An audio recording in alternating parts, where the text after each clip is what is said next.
The fire's dying. Your hands are shaking so bad you can barely feed it another stick. Outside your shelter, it's so cold your spit freezes before it hits the ground. Modern survival experts say you've got about 3 hours left to live in these conditions. Yet somehow, in the winter of 1832, a guy named Hugh Glass survived not just one night like this, but months of it, with no Gore-Tex, no emergency beacon.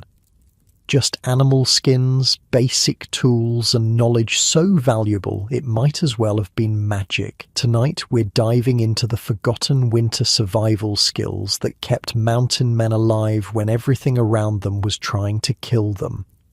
Hey, if you're finding this helpful, a like or subscribe would mean a lot. And I'm always curious, where are you watching from? Had someone from Florida comment at midnight the other day. Love seeing where everyone's at. Okay, tonight it's mountain men in the 1830s Rockies. But before we go anywhere, get cozy. Like, actually cozy.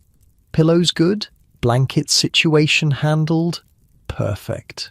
Trust me on this one. Your eyes snap open to darkness. Not the gentle darkness of your bedroom. This is different. This is the pitch black of a winter night in the Rocky Mountains, 1832. The temperature outside your shelter has dropped to 40 below zero. 40 below zero. The cold is a presence, something alive that wants you dead. You can feel it searching for ways to reach you, probing for weakness. You're lying on a thick bed of pine boughs piled at least a foot high between two parallel logs. Not for comfort, though it's better than nothing, but because without this barrier between you and the frozen earth, you'd be dead by morning. The ground is a heat thief that never sleeps, ready to suck the warmth from your body at every point of contact.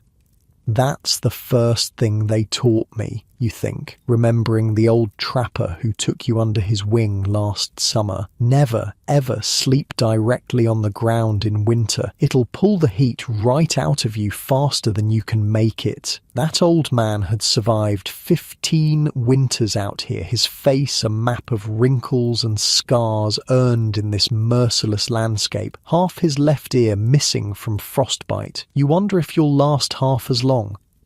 Around you, the buffalo robe forms a protective cocoon. It's heavy, maybe 40 pounds of dense hair and hide, but worth every ounce. Each strand of woolly undercoat creates a tiny pocket of air, thousands upon thousands of them trapping your body heat. Unlike your sleeping bag at home with its high-tech synthetic fill, this robe came with a face attached just a few months ago. You can still smell the animal on it, a constant reminder that survival here means something dies so you can live.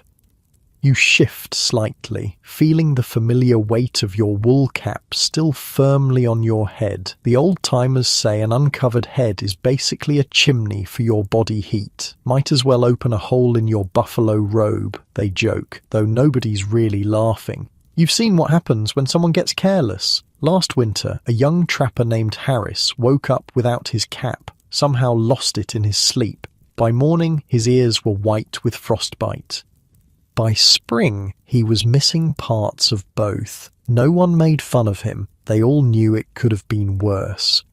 The shelter around you is minimal, a three-sided lean-to made of pine branches and covered with a tarp of sewn elk hides. The fourth side faces the fire, which has burned down to coals in the night. It's designed not for comfort, but as a shield against the 4 killers of cold. Yeah. That's how the mountain men think of it. Cold isn't just cold, it's a predator that attacks in 4 specific ways: conduction, convection, radiation, and evaporation. Fancy scientific terms the mountain men don't know, but man, do they understand the reality. Hold up, let me paint you a picture of what your day is going to be like, because in about 10 minutes you're going to have to leave the relative warmth of this buffalo robe and start the daily fight for survival all over again. And I promise you, it's nothing like camping in Yellowstone with your REI gear and a cooler full of beer. You're dreading what comes next. The first moments of the morning are always the worst, going from the marginal warmth of your buffalo robe into the biting cold. It's like jumping into an ice bath, except the ice bath is literally everywhere and everything. Morning, boys. Sun's almost thinking about showing up. The voice belongs to Mackenzie, the grizzled leader of your small trapping brigade. He's already up somehow, stoking the fire with practiced efficiency. You can hear the others groaning, no one eager to face what waits outside their robes. There are 6 of you in this winter camp, holed up in a valley protected from the worst of the wind by a ridge to the north and thick stands of pine. You chose this spot carefully back in November when the first heavy snows made trapping impossible. This wasn't just random, it was life or death strategy. Feet froze to your buffalo skin, Jenkins, Mackenzie calls out to the still motionless form a few feet away. Told you to sleep with your boots under your robe, didn't I? Jenkins' muffled curse makes the others chuckle. Humour is currency out here, sometimes the only thing that keeps a man going. In your head, you're screaming, just 5 more minutes in this warm cocoon. But you know better. Every minute wasted is daylight lost, and daylight is precious when surviving winter is your full-time job. With a deep breath, you steel yourself and throw back the buffalo robe in one decisive movement. The cold hits you like a physical blow, stealing your breath. Your body instantly tightens, muscles contracting against the assault. This moment, this exact moment, is when most modern people would give up. But you can't. There's no central heating to rescue you, no microwave to warm up some hot chocolate, just you versus 40 below. Not like your warm bed right now, where the worst thing you face is maybe a chilly bathroom floor for a few seconds before you can turn on a hot shower. Your buckskin shirt and pants feel stiff, almost frozen, despite having been under the robe with you. The leather crackles slightly as you move. These clothes aren't just a fashion choice, they're sophisticated survival technology developed over generations of trial and bloodshed. The dense grain of the brain-tanned leather creates a barrier the wind can't penetrate, unlike modern breathable fabrics that can fail in extreme conditions. Remember, boys, Mackenzie often says, sweat is death out here. That's why you dress in layers, not just for warmth, but for moisture management. Your innermost layer is wool, nature's miracle fiber that keeps insulating even when damp. Over that, the buckskin, treated with bear grease to add water resistance. You can feel the slightly oily texture as you pull on your outer layer, a heavy wool capote made from a Hudson's Bay point blanket. These blankets are worth their weight in gold out here, literally a form of currency in the fur trade. The fire is your first priority now. Without it, nothing else matters. You reach for your fire-starting kit, what the mountain men call the Holy Trinity: flint, steel, and charcloth. Making fire quickly and reliably in any condition is the single most important survival skill in the mountains. Breakfast's going to be a good one, boys, Mackenzie announces, already working with something in a cast-iron pot. Got some of that pemmican with berries in it. Pemmican, a mixture of dried meat, rendered fat, and sometimes berries, is the superfood of the mountains. A pound contains over 3,000 calories and will not spoil for years. It's dense, not particularly tasty to modern palates, but out here it's life itself. You watch as Jenkins finally emerges from his robe, cursing the cold with impressive creativity. His boots did indeed freeze overnight, left carelessly outside his sleeping area. Now he'll have to thaw them by the fire before he can put them on, a rookie mistake that could cost fingers or toes. You know, says Pearson, the oldest man in your group at nearly 45, I seen a fella try to put frozen boots on once. By the time we got to the next trading post, his feet was so infected the doctor took both below the knee. He spits into the fire. Course, that doctor was mostly just a fella who owned a saw. The others laugh, but you all know it's not really a joke. Out here, a minor mistake cascades quickly into disaster. There are no hospitals, no rescue helicopters. The mountain men have a saying, there ain't no such thing as a small mistake in winter. You've come to understand the brutal truth of this. The sky outside is beginning to lighten, a deep blue replacing the utter blackness. It's going to be a clear day, which means even colder temperatures, but at least no snow. You have work to do today. The winter may seem like downtime for trappers, but survival itself is a full-time job. Firewood needs gathering, meat needs hunting, repairs need making. The mountain man's winter isn't a time of rest, but of different work. The streams may be frozen, making beaver trapping impossible, but life continues in its relentless rhythm. So get this, Mackenzie says, between bites of pemmican. I was up near the Three Forks 2 winters back with old Bill Williams. Temperature dropped so low that when Bill tried to talk, his words froze in midair and fell to the ground. We had to thaw them by the fire to hear what he was saying. Everyone laughs, including you. The tall tales and impossible stories are part of the culture, a way to process the genuinely unbelievable conditions you all face daily. Sometimes the truth of mountain life is so harsh that only exaggeration can capture it.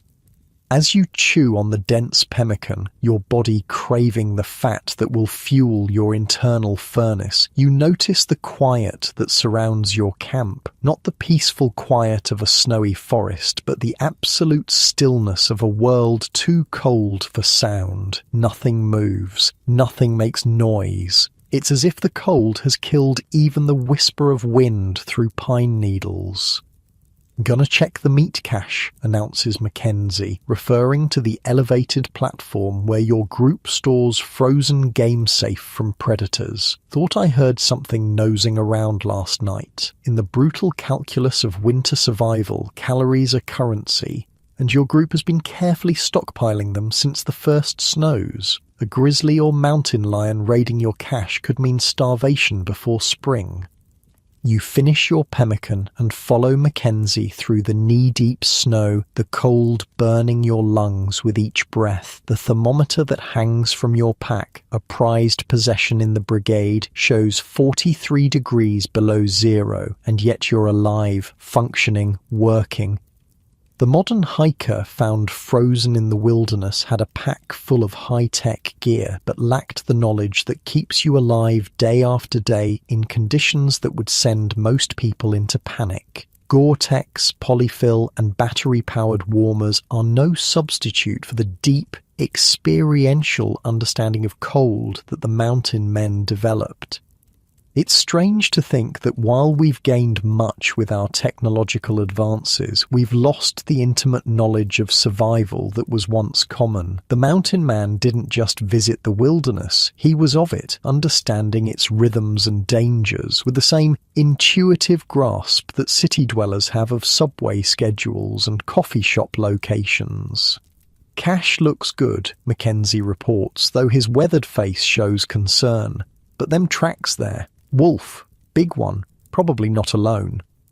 You nod, understanding the implications. Wolves normally avoid humans, but in the deepest part of winter, when game grows scarce, they get bold. Another threat to monitor, another element in the complex web of survival. Jenkins Pearson, you're on wood duty today, Mackenzie orders. Rest of you, we need to check the traps in the South Valley. Traps in winter? Yeah, even with streams frozen, mountain men would set traps for marten, fox and other fur bearers that remain active. The work never stops because stopping means dying. As you prepare for the day's journey, strapping on snowshoes made of bent ash wood and rawhide webbing, you think about the transformation you've undergone. 8 months ago, you were a greenhorn from St. Louis, drawn by newspaper ads promising adventure and fortune in the mountains. Now, you can read the forest like a book, judging snow depth by the bend of branches and predicting weather changes by the smell of the air. This knowledge wasn't taught in any classroom. It was earned through frost-nipped fingers, through nights when you were sure you wouldn't see morning, through watching men stronger than you succumb to the environment's merciless judgment. The mountain man's education is written in the scars on his hands and the memories of friends lost to the cold. As your small party moves out of camp, following a game trail through the thick forest, you notice how differently each of you moves. The new men, like you, still waste energy, still sweat when they shouldn't. Mackenzie, 15 years in the mountains, moves with an economy that seems almost supernatural. Each step placed precisely, each movement calculated to preserve heat and energy. "Hey, you see that?" Mackenzie suddenly drops to a crouch, pointing ahead. About 50 yards away, partially obscured by pines, stands a bull elk, massive and majestic. Fresh meat, a prize beyond value in the deep winter. "Winds in our favour," whispers Mackenzie. "Harris, circle wide to flush him this way if he runs. The rest of you, spread out."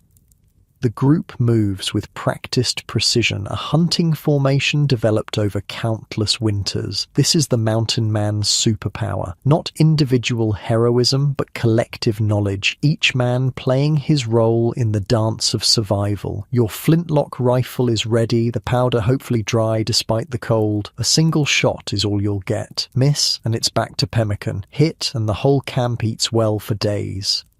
The elk hasn't spotted you yet. You can see its breath clouding in the frigid air as it pours through snow, searching for anything edible beneath. Its ribs show slightly. Winter is hard on all creatures here. Wait, the wind shifts slightly. The elk's head snaps up, nostrils flaring. "Now!" shouts Mackenzie, and 5 rifles fire almost as one. The elk stumbles, blood bright against the snow. It tries to run, but collapses after just a few strides. Clean shots, a quick death. In the ethical code of the mountains, this is as it should be. No wasted suffering, no wasted meat. As you approach the fallen animal, you feel the familiar mix of sadness and profound gratitude. This death means your life continues. The mountain men understand this exchange better than most. They are not separate from nature, but part of its cycle of life and death. "Good shooting, boys," Mackenzie nods approvingly. "Now the real work starts." The real work is butchering the elk where it fell, dividing its precious meat and fat before it can freeze solid. The temperature makes this a race against time. Hands exposed too long will frostbite, but the job must be done properly. You work quickly, your knife slicing through hide and muscle with practiced efficiency. 8 months ago, this task would have been impossible for you. Now your hands know what to do, even as they grow numb with cold. "Don't waste that fat," reminds Pearson, watching you work. "Fat's worth more than gold out here." He's right. In the extreme cold, your body burns calories at an astonishing rate just to maintain core temperature. The mountain man's diet is built around fat, the high-octane fuel that keeps the internal furnace burning. Modern nutritionists might be horrified by the amount of animal fat consumed daily, but without it, survival would be impossible. As you work, your mind wanders to the stories you've heard of men lost in winter, of poor decisions cascading into tragedy. Last year, 2 trappers from a different brigade tried to cross a high pass too late in the season. They were found in spring, frozen in their camp, having run out of food, waiting for a storm to pass. "You're thinking too much," Mackenzie interrupts your thoughts. "Thinking's a luxury for summer. Winter is for doing." He's right again. The mountain man's mindset is perhaps his most important survival tool. Present-focused, practical, unburdened by abstract worries. There's only now, only the next task that keeps death at bay for another day. The elk is butchered within an hour. Its meat divided among the party for carrying back to camp. Nothing is wasted. Organs, marrow, even the brain will be used. The hide will become new moccasins or repairs for your shelter. As you shoulder your portion and begin the trek back to camp, the sun finally crests the eastern ridge, throwing long shadows across the snow. Its light is dazzling but offers little warmth. Still, you feel a surge of energy with its appearance. You've survived another night. You've secured food. You're learning, adapting, becoming something new in this harshest of classrooms. The mountain man's war against cold continues, fought daily on 4 fronts, but unlike the unfortunate modern hiker found frozen with all his expensive gear, you're winning, not through technology but through knowledge paid for in blood and passed down by those who mastered this unforgiving land. Mackenzie stops suddenly, gazing at something in the distance. Following his gaze, you see what caught his attention, a lone wolf watching your party from atop a ridge, silhouetted against the morning sky. "Reckon he smells our elk," says Harris nervously. "Reckon he does?" agrees Mackenzie, calmly. "But he'll have to wait his turn. Way of the world up here." The wolf watches a moment longer, then disappears over the ridge, a reminder that you're not the only predator fighting for survival in these mountains. The balance is precarious, the margin for error non-existent. As your party continues toward camp, you think about how different this life is from what you imagined when you signed up in St. Louis. The newspaper ads promised adventure and fortune in beaver pelts. They didn't mention the constant dance with death, the knowledge written in frostbite scars, or the transformation that would remake you from the inside out. But despite the hardships, or perhaps because of them, there's a clarity to this existence that makes sense to you now. The mountain man's life strips away everything unnecessary, leaving only what matters: warmth, food, shelter, comrades. In a world of deadly simplicity, you found a strange kind of peace. The smoke from your camp's fire becomes visible through the trees, a beacon of relative safety in the wilderness. Another day in the mountains begins, a day of work, of survival, of the knowledge that keeps men alive when nature itself seems determined to kill them. Back at camp, the day settles into its rhythm. The elk meat is being processed, some sliced thin for jerky, other portions set aside for immediate eating. Fat is rendered in the single cast-iron pot the brigade shares. Nothing wasted, nothing taken for granted. Pearson approaches you, eyeing the tear in your buckskin shirt sleeve. It happened yesterday when you snagged it on a sharp branch. Seems minor, but out here, small problems grow into deadly ones. Better fix that before you head out again. He nods toward the damage. Wind will find that hole and freeze you solid from the inside out. You know he's right. The wind is the second killer, what mountain men call the thief that rides on air. Every gust that penetrates your clothing strips away the thin, warm layer your body works so hard to create. Got some sinew? You ask, already reaching for your possible bag. The buckskin pouch containing your essential survival tools. Better. Pearson grins, revealing his few remaining teeth. He pulls a scrap of brain-tanned leather from his own bag. From that mule deer last week, been saving it for someone who needs it. This small act of generosity touches you. In the mountains, giving someone repair material for their clothing might be the difference between life and death. It's not charity, it's survival through cooperation. I'll pay you back next deer, you promise, taking the precious scrap. Make sure you're alive for the next deer, Pearson chuckles, wandering back toward the fire. As you settle by your shelter to make the repair, Mackenzie joins you, his weathered face serious. Storm coming, he says without preamble. 3 days, maybe 4, big one. You glance at the clear blue sky overhead, confused. How can you tell? Pine saps running heavy on the south sides, birds flying lower than usual, that ache in my busted knee. He taps his left leg. Never wrong. In the world of the mountain man, weather prediction isn't about barometers or satellite imagery. It's about observations passed down through generations, patterns recognized through years of survival-dependent attention. We need to prepare, Mackenzie continues. More wood, more meat, if we can get it. Check all the gear. A winter storm in the Rockies isn't just bad weather, it's a siege, a prolonged attack by cold, wind and snow that can trap men in their shelters for weeks. Preparation isn't optional.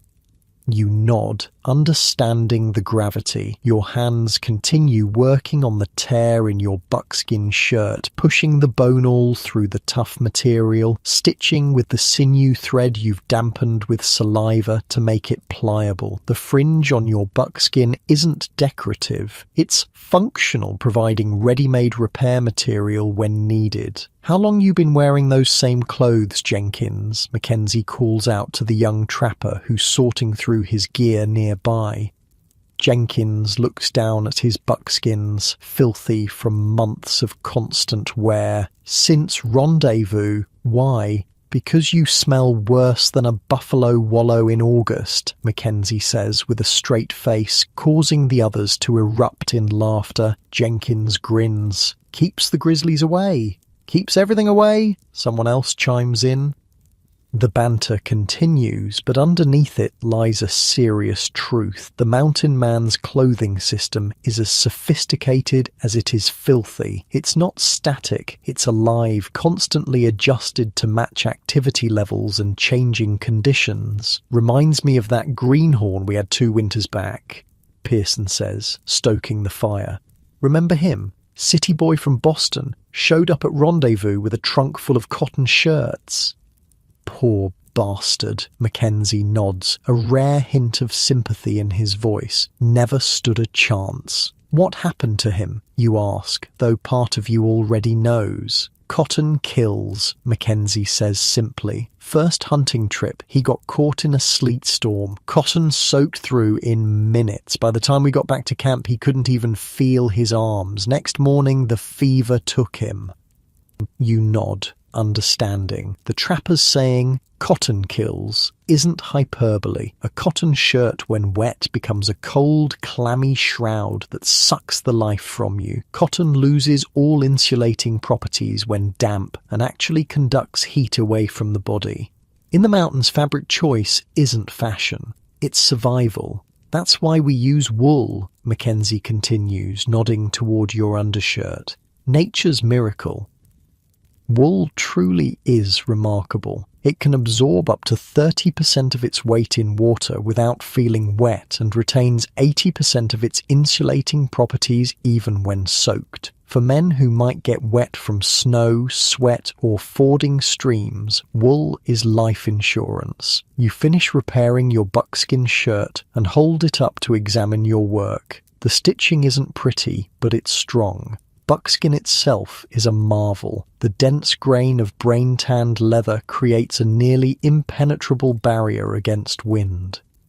You know, Jenkins says, joining the conversation, my pa was a tanner back in St. Louis, said the Indians used animal brains to tan hides because there's just enough brain in an animal to tan its own hide. That's true, nods Pearson. Mix the brains with water, work it into the hide, makes it soft as cloth but tough as iron. The tanning process is another piece of wilderness knowledge that separates life from death. The animal's brains mixed with water creates a supple yet tough material that flexes with movement while blocking wind. The leathers you'd buy in a city store wouldn't last a week out here. You slip your repaired shirt back on, then reach for your capote hanging near the fire. This heavy wool coat made from a Hudson's Bay point blanket is your final defense against the elements, your hard shell against the worst weather. The capote is a masterpiece of functional design, a long hooded coat with dense, oily wool that sheds snow and rain. The 4-point blanket it's made from would have cost nearly a month's wages back in St. Louis. Out here, its value can't be calculated in dollars, only in survival. Mackenzie watches you handle the capote with respect. Treat that better than you'd treat a wife, he advises. It'll be more faithful in keeping you warm. Got mine in trade from a flathead 4 years back, Harris adds, nodding to his own capote hanging nearby. Gave him my silver watch, 2 knives and a pound of tobacco. You overpaid, Jenkins teases. Harris shakes his head. That watch couldn't keep me warm. This can. The capote isn't just another piece of clothing. It's a portable shelter, a final line of defense against the weather.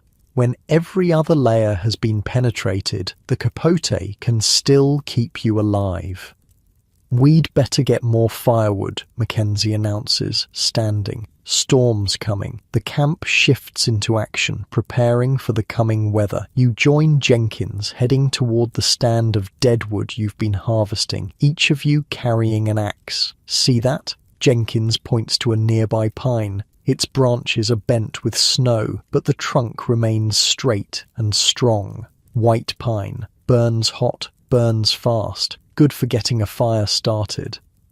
And that one? You point to another tree with darker bark. Oak. Burns slow, burns steady, makes good coals for cooking and overnight. This is the language of wood, another essential piece of mountain knowledge. Different trees have different burning properties. Knowing which wood to use for which purpose is as important as knowing which plants are edible and which will kill you. As you gather fallen branches, Jenkins suddenly stops, looking at a tree about 50 yards away. Look at that standing deadwood, been dead about 2-3 years, bark starting to shed but still on. You follow his gaze. What about it? That's perfect firewood, even in a rainstorm, he explains. Been dead long enough to dry out, but the bark still sheds water, keeps the inside dry. This is the kind of knowledge that isn't written in any book. It's passed from man to man, learned through observation and experience, refined by the brutal teacher of necessity. What did you do before this? Jenkins asks as you both work. Back in civilization? Clerk in my father's store? You admit, somewhat embarrassed. It seems like a lifetime ago. Jenkins nods without judgment. I was a cobbler's apprentice, spent all day fixing fancy ladies' shoes. He laughs. Now look at me. You both glance down at your moccasins, handmade from buffalo hide. Your store-bought boots wore out within 2 months of mountain life. Like everything else from civilization, they weren't built for this world. You ever regret coming out here? You ask. Jenkins is quiet for a moment, considering. Sometimes, when it's cold enough to freeze the piss before it hits the ground, when I'm so hungry my stomach thinks my throat's been cut. He pauses. But then there's mornings when the sun hits the mountains just right, and it's like God showing off just for you, you know? You do know. Despite the hardships, or perhaps because of them, there's a clarity to this life that you never found behind a counter in St. Louis. As you gather wood, the temperature begins to drop further, an almost imperceptible change that both of you notice simultaneously. The quality of the air shifts, becoming drier, sharper against your lungs. There's Mackenzie's storm, Jenkins mutters, glancing at the still blue sky. Feel that change? You nod. The mountain man develops senses that city dwellers never need. You can feel pressure changes, taste moisture shifts in the air, sense temperature drops before they register on any thermometer. By the time you return to camp, arms laden with firewood, the first hints of clouds are gathering on the northern horizon. Everyone works with silent urgency, preparing for what's coming. More wood is stacked, shelters are reinforced, the remaining elk meat is processed quickly. As evening approaches, you notice Mackenzie by his shelter doing something you've never seen before. He's mixing bear grease in a small tin cup, warming it by the fire until it becomes liquid. "What's that for?" you ask, curious. "Waterproofing," he replies, dipping a cloth into the grease and applying it to his buckskins in methodical circles. "Storm like this one coming, regular buckskin won't be enough. Gets wet, loses all insulating properties."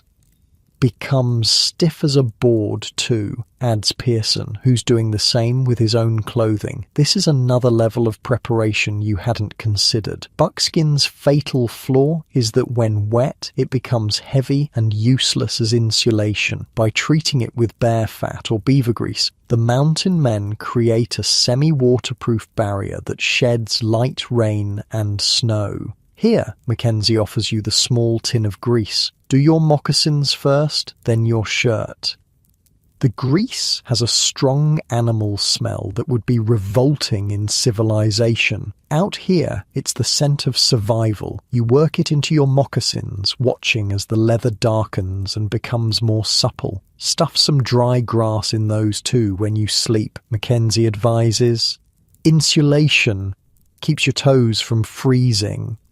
Every piece of advice is practical, tested by generations of men who faced these conditions. There are no theories here, only what works and what kills you.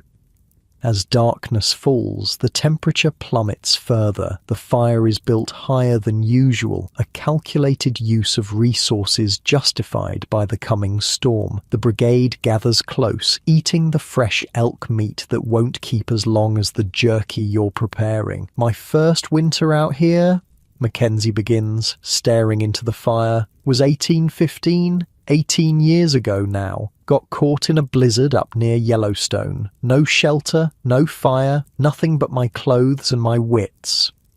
The camp grows quiet. Mackenzie rarely speaks of his past. 3 days that storm lasted. Dug myself a snow cave, curled up like a hibernating bear. When it finally passed, my left foot was black with frostbite. Doctor at the trading post wanted to take it off. "But he didn't," Harris says, glancing at Mackenzie's very much intact feet. Mackenzie grins. "Met an old Crow woman instead. She packed my foot in moss and some kind of root paste. Hurt worse than anything I ever felt, but I kept the foot." These stories aren't just entertainment, they're education, passing down survival knowledge wrapped in narrative. "Point is," Mackenzie continues, serious again, "you respect the cold. You prepare. You never think you've got it beat. The minute you get cocky is the minute you're dead." The wind picks up slightly, sending sparks spiraling from the fire. Everyone glances northward, where clouds now cover half the sky, dark and heavy with snow. "I'm checking the horses," Harris announces, standing. "I'll come," you offer, knowing the animals will need extra care before the storm.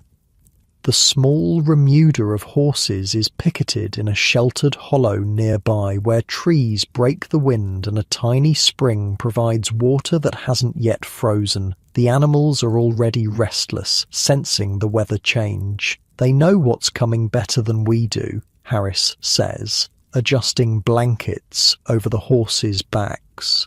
These aren't the sleek thoroughbreds of city stables, but tough mountain ponies, smaller, shaggier, able to survive on browsing when grass is buried under snow. "Should we bring them closer to camp?" you ask. Harris considers. "Not yet. If it gets as bad as Mackenzie thinks, maybe. For now, they're better off with these trees as windbreak." Working together, you make sure each horse is secured and blanketed. Without horses, a trapping brigade is vulnerable, unable to move camps quickly, unable to carry heavy loads of furs or supplies. Keeping them alive through winter is a priority second only to human survival. By the time you return to camp, the first snowflakes are beginning to fall, huge, lazy flakes that drift down in the windless evening. "Here it comes," Pearson says quietly, watching the snow with the respect one shows a worthy adversary. Everyone makes final preparations, checking gear, adjusting shelters. Your own lean-to has been reinforced with extra branches, the sleeping area rebuilt with fresh pine boughs. Your buffalo robe waits, ready to enclose you in its protective warmth.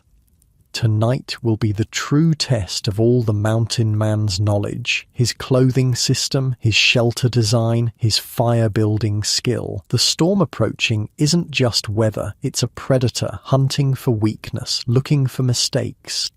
As full darkness settles, you retreat to your shelter, wrapping yourself in the buffalo robe. Outside, the snowfall intensifies, the wind beginning to moan through the pine branches. The temperature continues to drop, but inside your layered defenses, you remain warm. This is the mountain man's victory, not conquering nature, but understanding it deeply enough to survive its most violent moods. While the storm rages, you exist in the tiny pocket of warmth you've created through knowledge paid for in blood and passed down by those who came before. Sleep comes surprisingly easily, the familiar smell of buffalo hide and wood smoke creating a cocoon of security despite the gathering storm. Tomorrow will bring new challenges, deep snow to navigate, possibly game driven down from higher elevations, the constant work of keeping the camp functioning in blizzard conditions.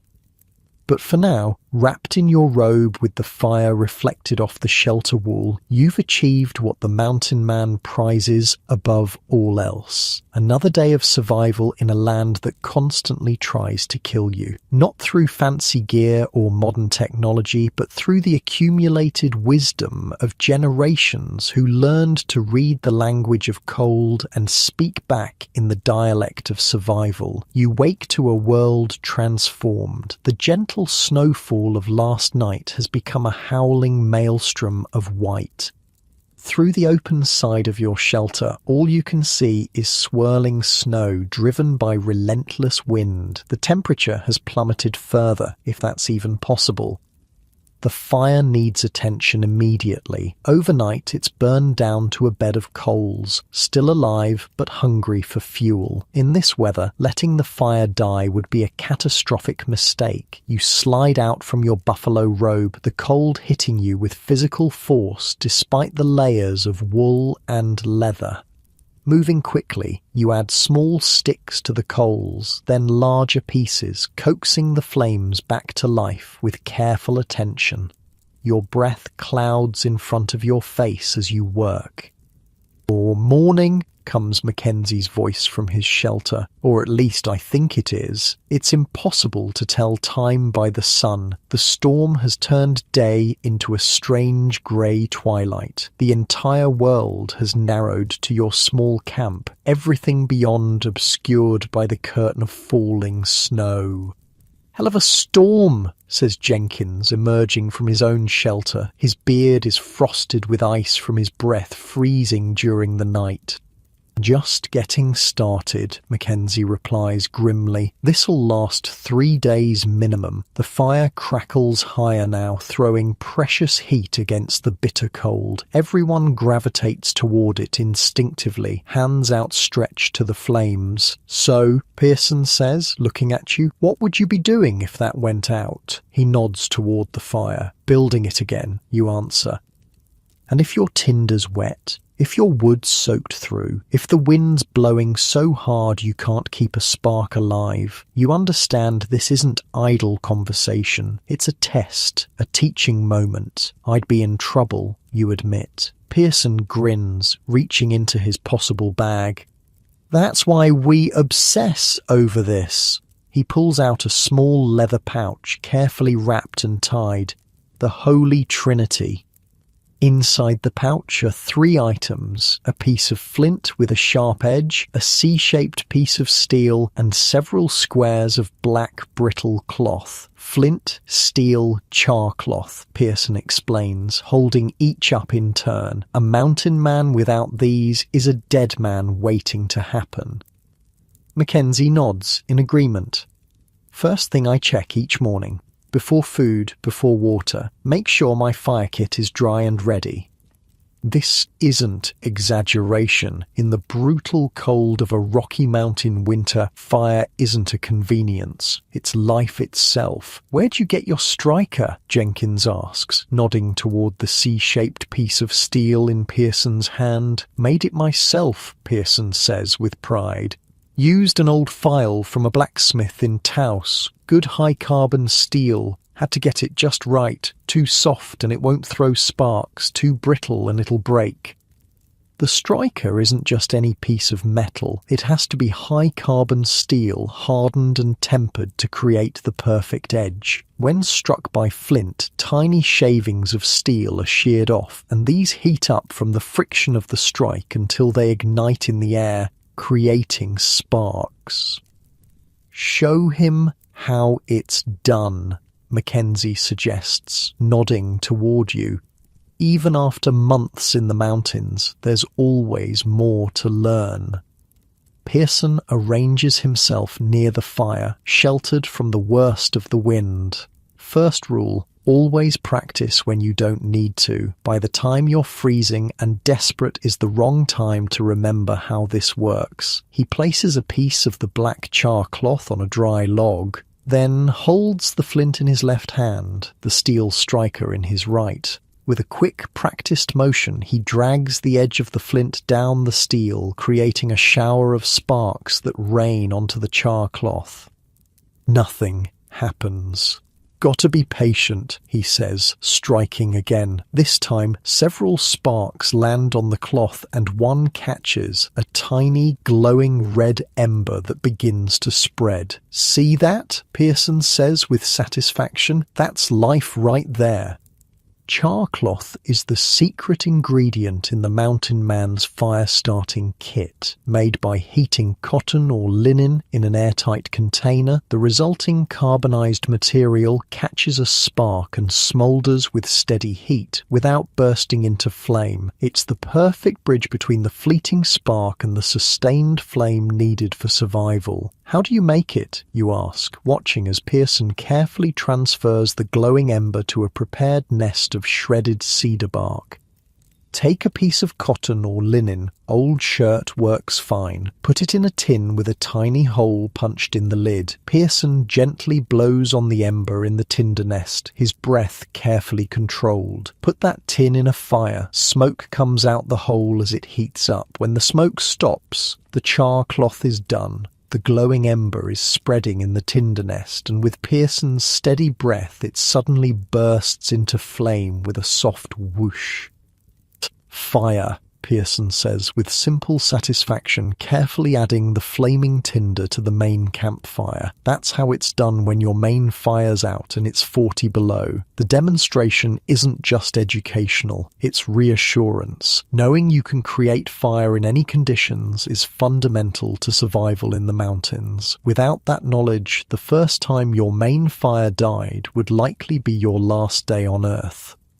I've got more ways than one to start a fire, Mackenzie adds. Never trust just one method. He reaches into his own possible bag and pulls out a small magnifying lens in a protective leather case. On a sunny day, this is faster than flint and steel. Focus the sun just right and you've got fire in seconds. And when there's no sun? Jenkins asks, gesturing to the storm raging around you.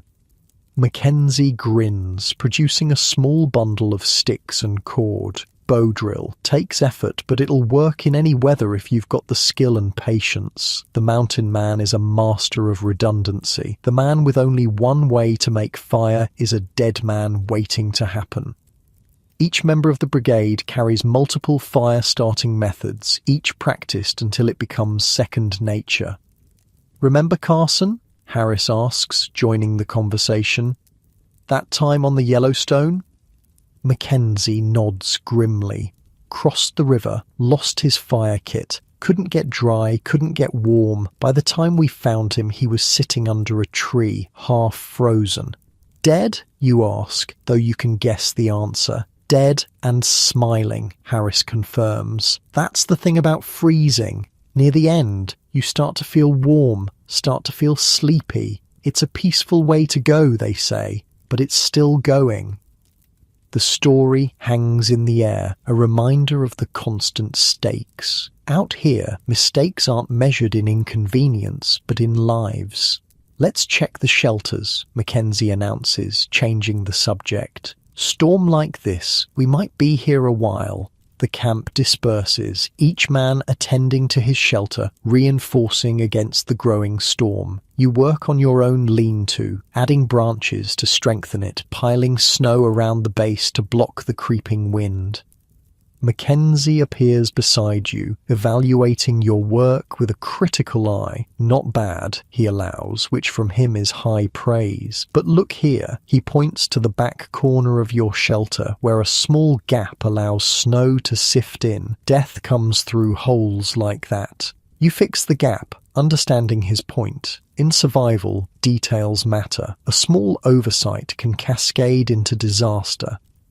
Different kinds of fire for different needs, Mackenzie says, continuing your education as you work. The one we've got now is good for a camp that's not moving, but if you're alone, on the trail, what then, you ask, genuinely curious? Starfire, he explains.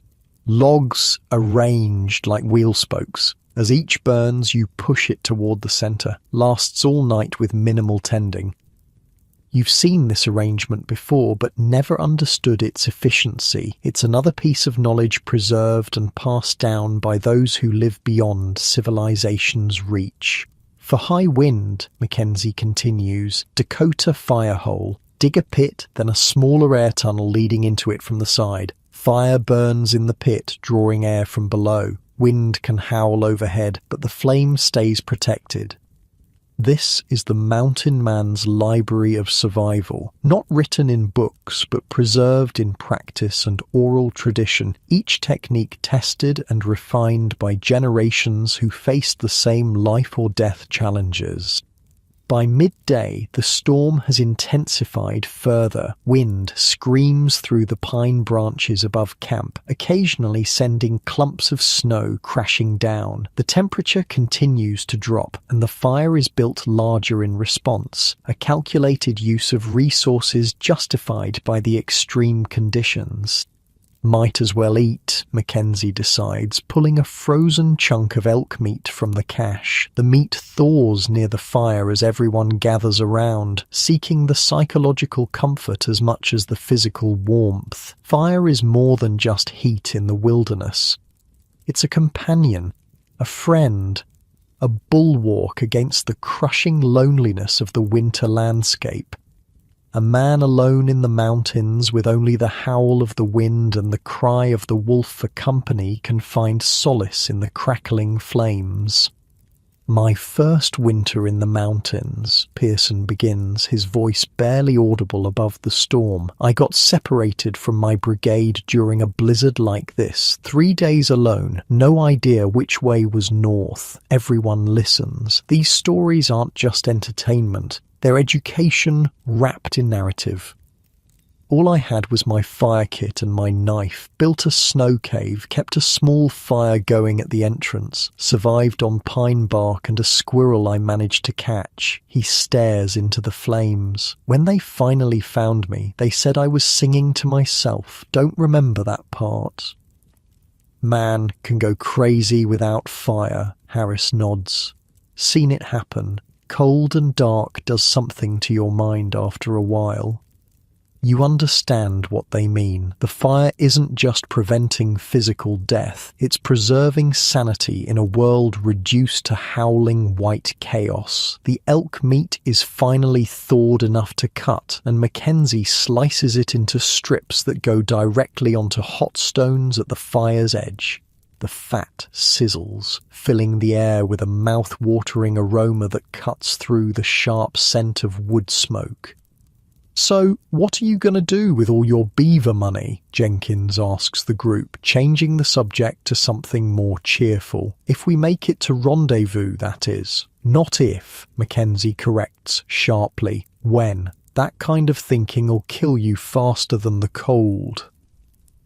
"Fine. When we get to rendezvous," Jenkins amends. "What's everyone buying?" "New rifle," Harris says immediately. "Saw a Hawken at last year's gathering that was a real beauty." "I'm settling down," Pearson announces unexpectedly. "Got my eye on a Shoshone woman. Her family wants 3 horses and a good rifle as bride price." This revelation brings a chorus of good-natured jeering and advice about marriage from the others. The conversation turns to women, to dreams of future comfort, to plans that extend beyond basic survival. It's a glimpse of humanity persisting even in the harshest conditions. You listen, contributing occasionally, but mostly observing the brigade dynamics. These men are more than just travelling companions. They're a survival unit, each bringing skills and knowledge that benefit the whole. The lone wolf trapper is largely a myth. Most mountain men travel and winter in small groups precisely because it increases chances of survival.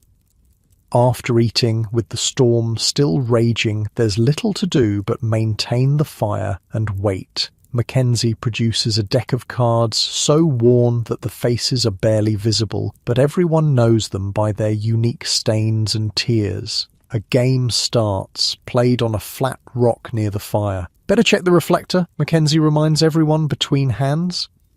The reflector is a wall of logs built behind the main fire, designed to bounce heat into the shelters. It effectively doubles the warmth reaching you, a crucial advantage when every degree of temperature matters. You take your turn adjusting the reflector, adding a log where one has burned through. The heat reflected back is immediate and noticeable, another example of the mountain man's ingenious adaptations to extreme conditions. As the grey non-day dims toward even greyer evening, the brigade settles into the rhythm of storm survival. Pearson produces a small book from his possible bag, a treasure out here where reading material is scarce. Its cover is stained and coming apart, but he handles it with reverence. "Paradise Lost," he explains, seeing your interest. "Milton. Don't understand half of it, but the words have a nice sound."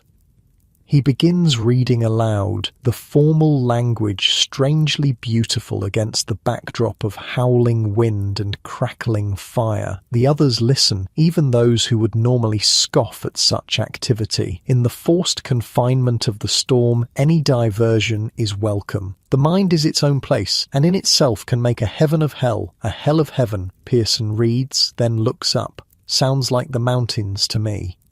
There's a murmur of agreement. The mountain man's relationship with this harsh environment is complex, part adversary, part home, part spiritual testing ground. Night falls, though it's hard to distinguish from the storm-darkened day. The fire is built up further for the overnight hours, a star pattern of logs that will burn slowly through the darkness. Each shelter is checked one final time, repairs made, snow cleared from entrances.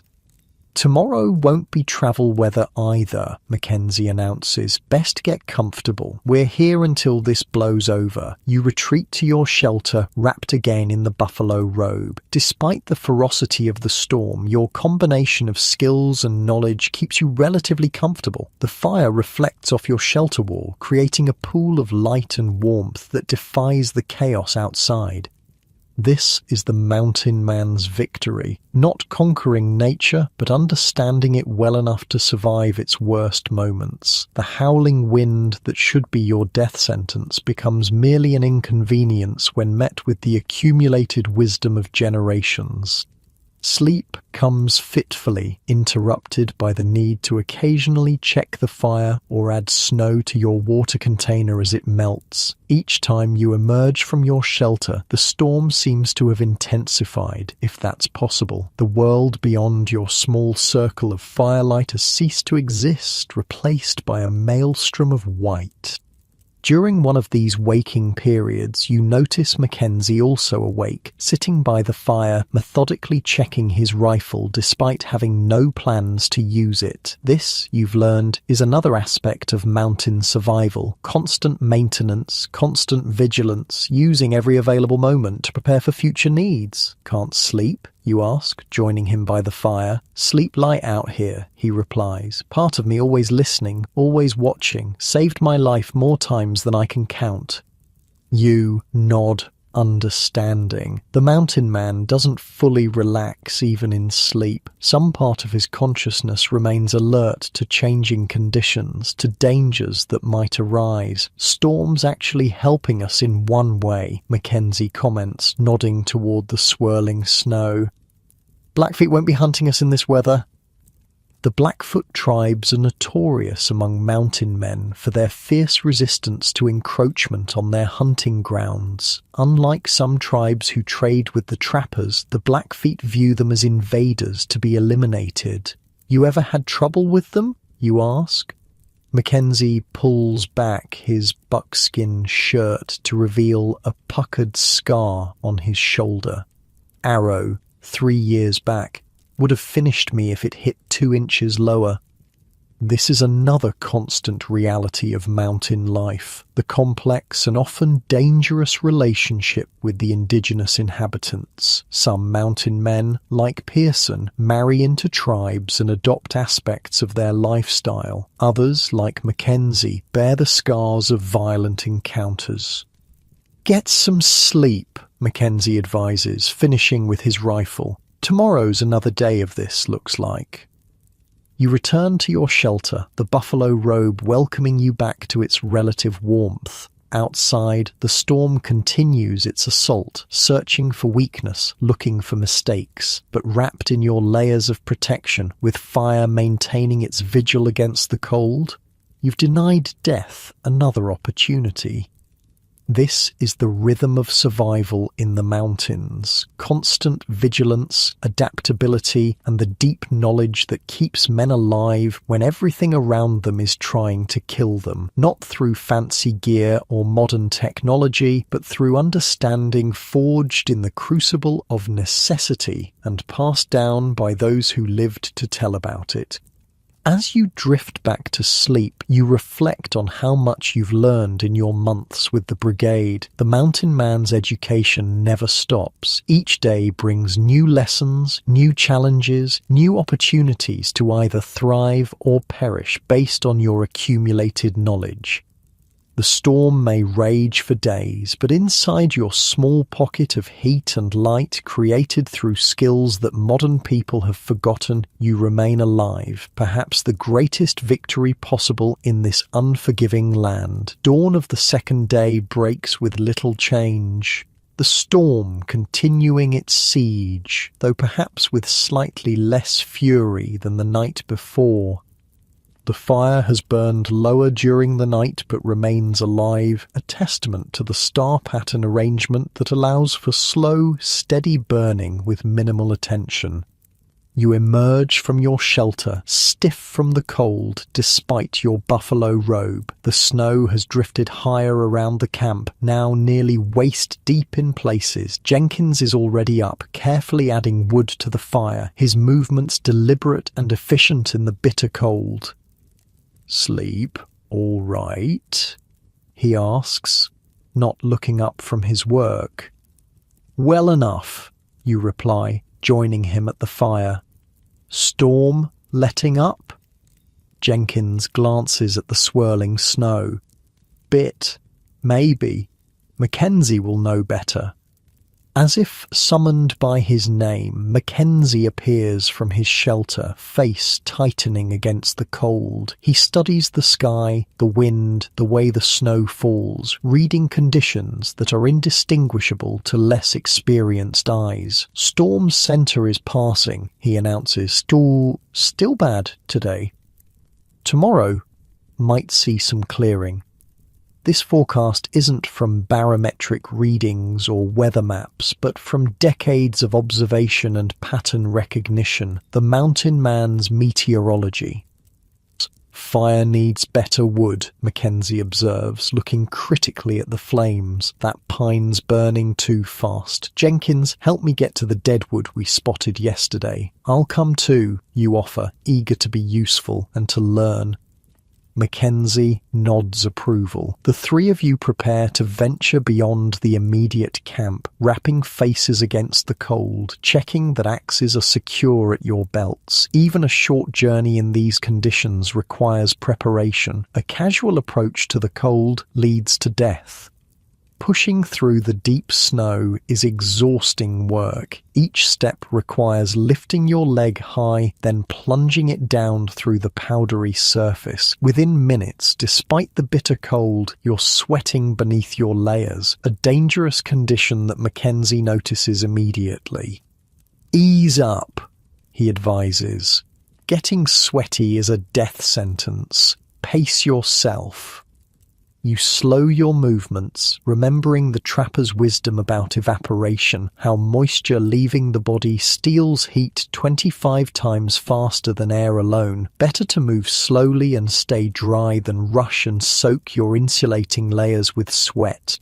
After 15 minutes of careful progress, you reach the stand of trees where Jenkins spotted the standing deadwood yesterday. Mackenzie approaches one particular tree, a pine that died perhaps 3 years ago, its bark beginning to loosen but still attached to the trunk. See this? Mackenzie points to the tree. This is gold. Been dead long enough to dry out completely inside, but the bark's still protecting the wood from moisture. Even in a blizzard, the inside will be bone dry.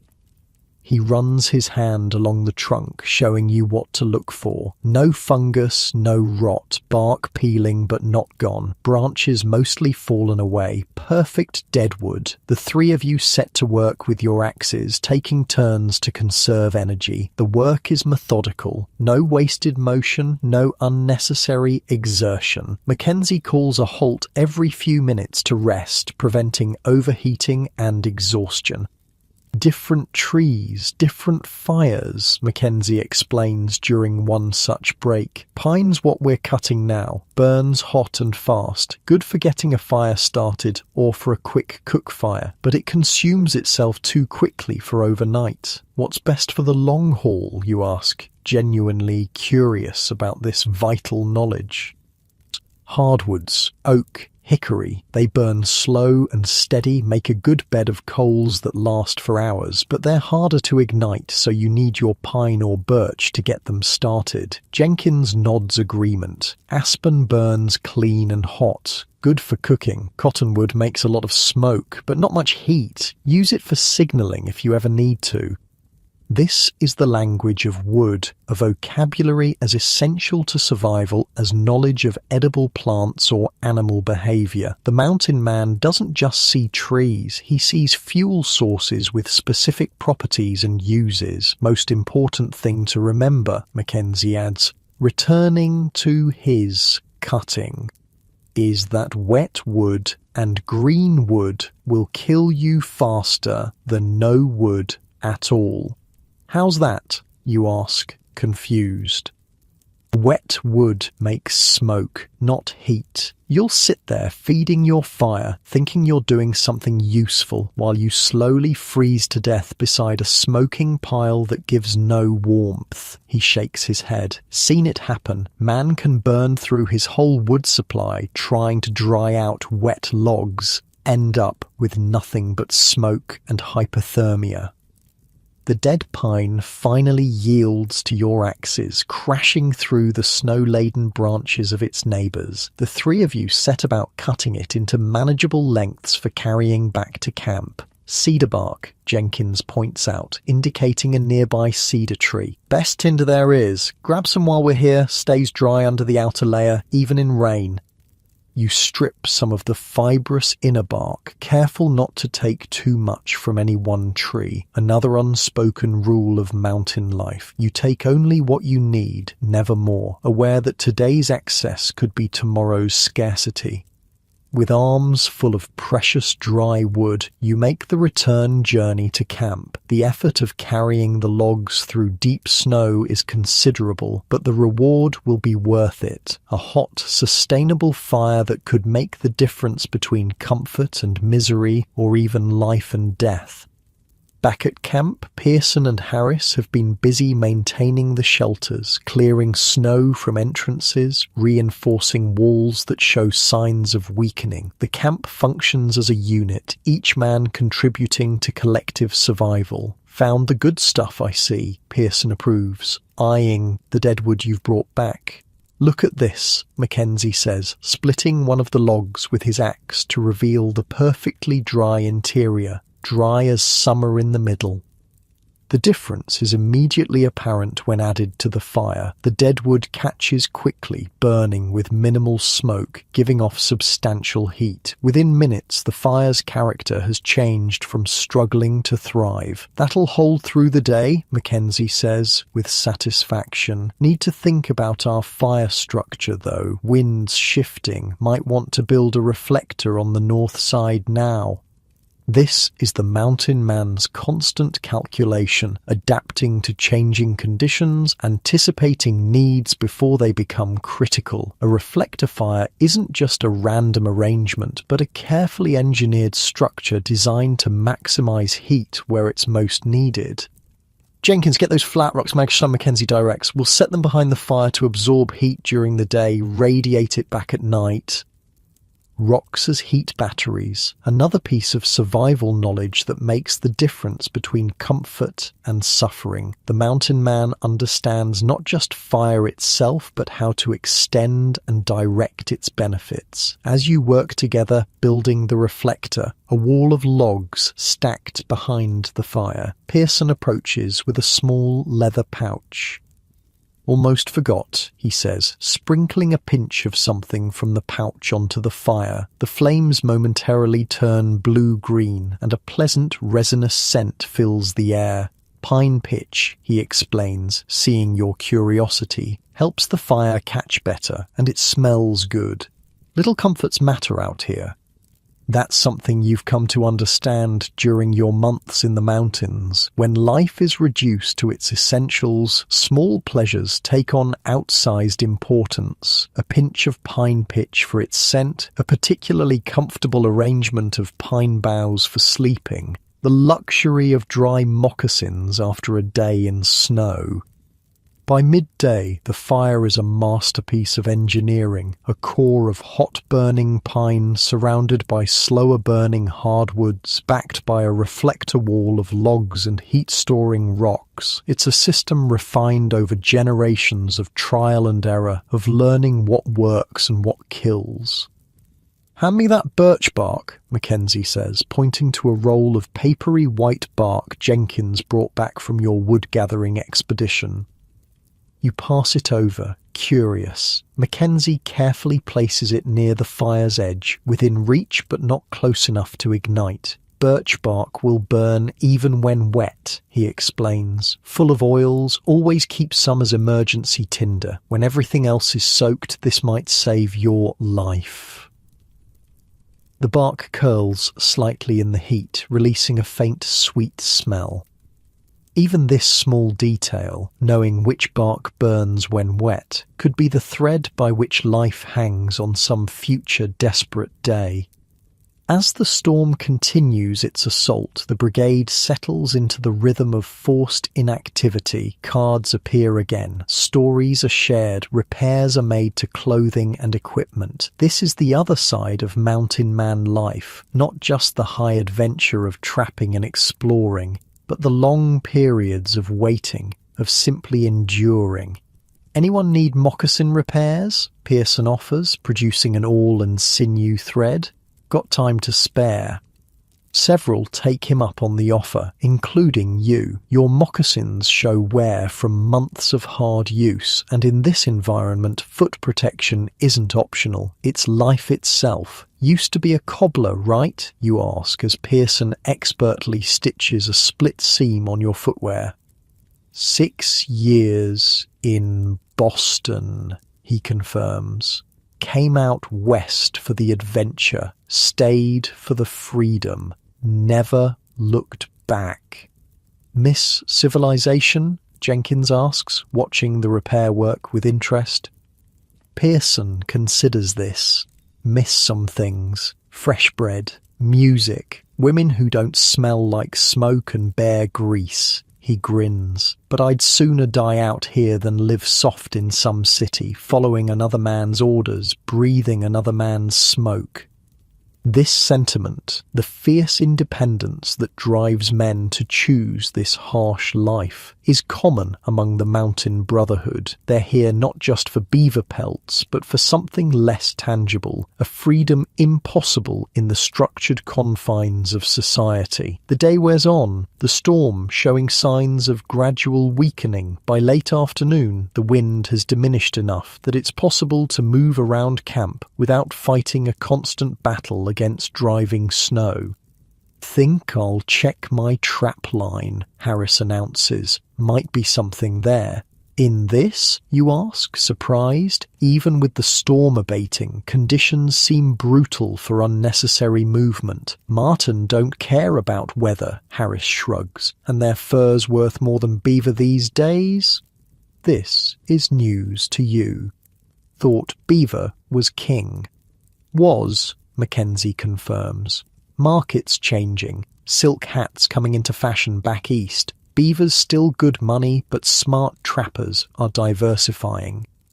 Harris pulls on an extra layer and heads out, snow immediately swallowing his figure beyond the first few yards. The storm may be weakening, but it remains a formidable barrier to normal activity. "He'll be fine," Mackenzie assures, seeing your concern. "Harris knows what he's doing. Wouldn't have survived 5 winters out here otherwise."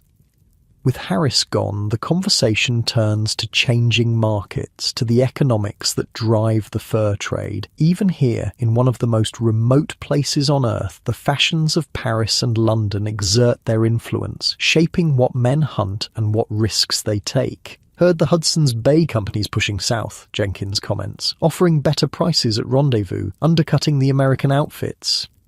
"Politics," Pearson spits into the fire. "Don't care who buys my furs as long as they pay fair." This is another aspect of mountain man philosophy, a pragmatism that transcends national loyalty. Out here, what matters is competence, fairness, and the ability to survive, not which flag flies over which trading post.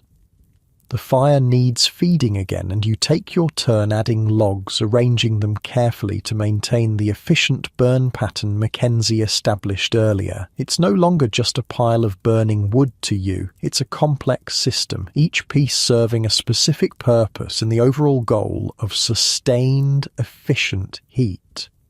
"You're getting the hang of it," Mackenzie approves, watching your work. "See how you put the green wood at the edge to dry out before burning? That's thinking ahead. That's how you stay alive out here." His praise means more than it should, perhaps because you know how rarely it's given. The mountain man isn't free with compliments. They're earned through demonstrated skill and good judgment. As evening approaches, the storm continues its gradual retreat. Stars occasionally appear through breaks in the clouds, quickly obscured again, but promising eventual clearing. Harris returns from his trapline carrying 2 marten, sleek, weasel-like creatures with valuable dark fur.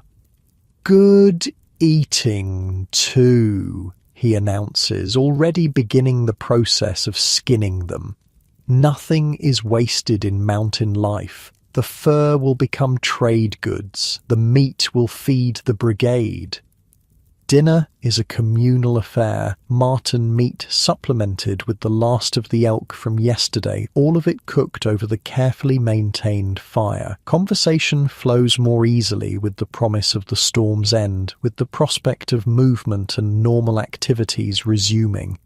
"So, what brought you out here anyway?" Harris asks you directly, something that hasn't happened often in your months with the brigade. Young fella from St. Louis, educated by the sound of your speech, could have had an easier life. All eyes turn to you, curious. It's a fair question. What drives a man to choose this existence over the relative comfort and safety of civilization? Started as a way to make money, you admit. Read those newspaper ads about adventure and fortune in beaver pelts, but now you pause, trying to articulate something you haven't fully understood yourself until this moment. Now I think I'm here because this feels more real somehow. More honest. Mackenzie nods slowly, understanding. Out here, there's no hiding from truth. Cold doesn't care who your father was or how much money you have, only cares if you've got the knowledge to defeat it. And the will, adds Pearson. Seen men with all the knowledge in the world just give up when it got hard. Mind matters as much as skill. This rings true to your experience. The mountain man's mindset, his stubborn refusal to surrender to conditions that should, by all rights, kill him, is perhaps his most important survival tool. As night falls properly, the fire is built up for the overnight hours, the reflector wall adjusted to direct maximum heat toward the shelters. Everyone makes their final preparations for sleep, checking gear, securing anything that might be affected by changing wind or additional snow. You settle into your shelter, the buffalo robe welcoming you back to its familiar warmth. Beyond the shelter's opening, the fire burns steadily, a beacon of life and security in the winter wilderness. Its light plays across the snow, creating a small circle of illumination beyond which the world dissolves into darkness. This is the mountain man's victory, carving out a space of relative comfort and safety in an environment actively trying to kill him, not through conquest of nature, but through deep understanding, through knowledge hard-won and jealously preserved. As sleep approaches, you find yourself unexpectedly grateful for this strange, harsh life. For the skills you've learned, for the self-reliance you've developed, for the clarity that comes from facing elemental challenges directly. The storm continues its retreat overhead, stars appearing more frequently through breaks in the clouds. Tomorrow will likely bring clear skies, renewed activity, a return to the business of trapping and survival. But for now, wrapped in buffalo hide with the fire's warmth, reaching into your shelter, you've achieved what the mountain man values above all else. Another day of life in a land where nothing is guaranteed. Your last thoughts before sleep takes you are not of the civilization you left behind, but of the wood you'll gather tomorrow, of which trees you'll select based on your new understanding of their properties, of how you'll continue building the knowledge that keeps men alive in the harshest environment on the continent. Morning arrives with a startling brilliance. The storm has passed during the night, leaving behind a world transformed. Everything coated in pristine white, the sky a deep cloudless blue that seems almost artificially perfect. The temperature has plummeted further with the clearing, the cold now a crystalline presence that steals your breath the moment you emerge from your shelter. Mackenzie is already up, as usual, crouched by the fire and working at something with his knife. The fire burns hot and clean in the still morning air, smoke rising in a straight column toward the blue emptiness above. Morning, he acknowledges without looking up. Storms past. Going to be a clear day. And cold, you add, your breath forming a dense cloud around your face. Coldest days always come after storms clear, Mackenzie agrees. Body needs more fuel on days like this.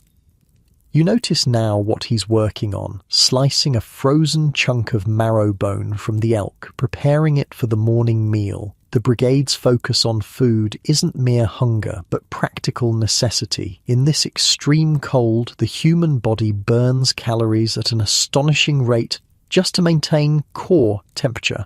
Need to stoke the internal furnace, Mackenzie explains, setting the marrow to cook near the fire. That's your most important weapon against the cold. What's inside you? The others emerge from their shelters, drawn by the promise of food and the need to begin the day's activities. With the storm past, normal routines can resume, checking trap lines, hunting, gathering more firewood. What's for breakfast? Jenkins asks hopefully, eyeing Mackenzie's preparations. Marrow and the last of that elk liver, Mackenzie answers. Need the fat today. This focus on fat isn't random, it's survival strategy. Fat is the high-octane energy source of the fur trade, the concentrated fuel that keeps a man's internal furnace burning in conditions that would otherwise kill him. Remember that greenhorn from last year? Pearson says, joining the group by the fire.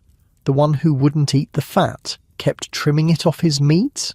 The others nod, some laughing at the memory. Collapsed 3 days into our first hunt, Pearson continues. Plenty of lean meat in his belly, but his body was starving for fat. Had to drag him back to camp on a travois. Rabbit starvation, Mackenzie nods soberly. Seen it happen more than once. What's that, you ask? Not familiar with the term despite your months in the mountains.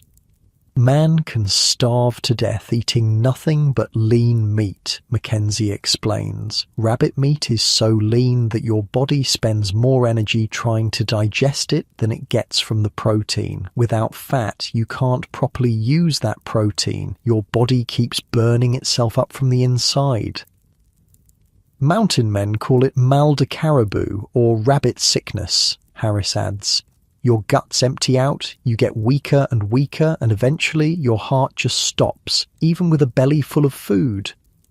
This knowledge that protein alone is insufficient, that fat is essential for survival, runs counter to modern nutritional beliefs but is fundamental to life in the mountains. The human body requires that concentrated energy, that pure fuel to maintain heat in conditions that constantly try to steal it away.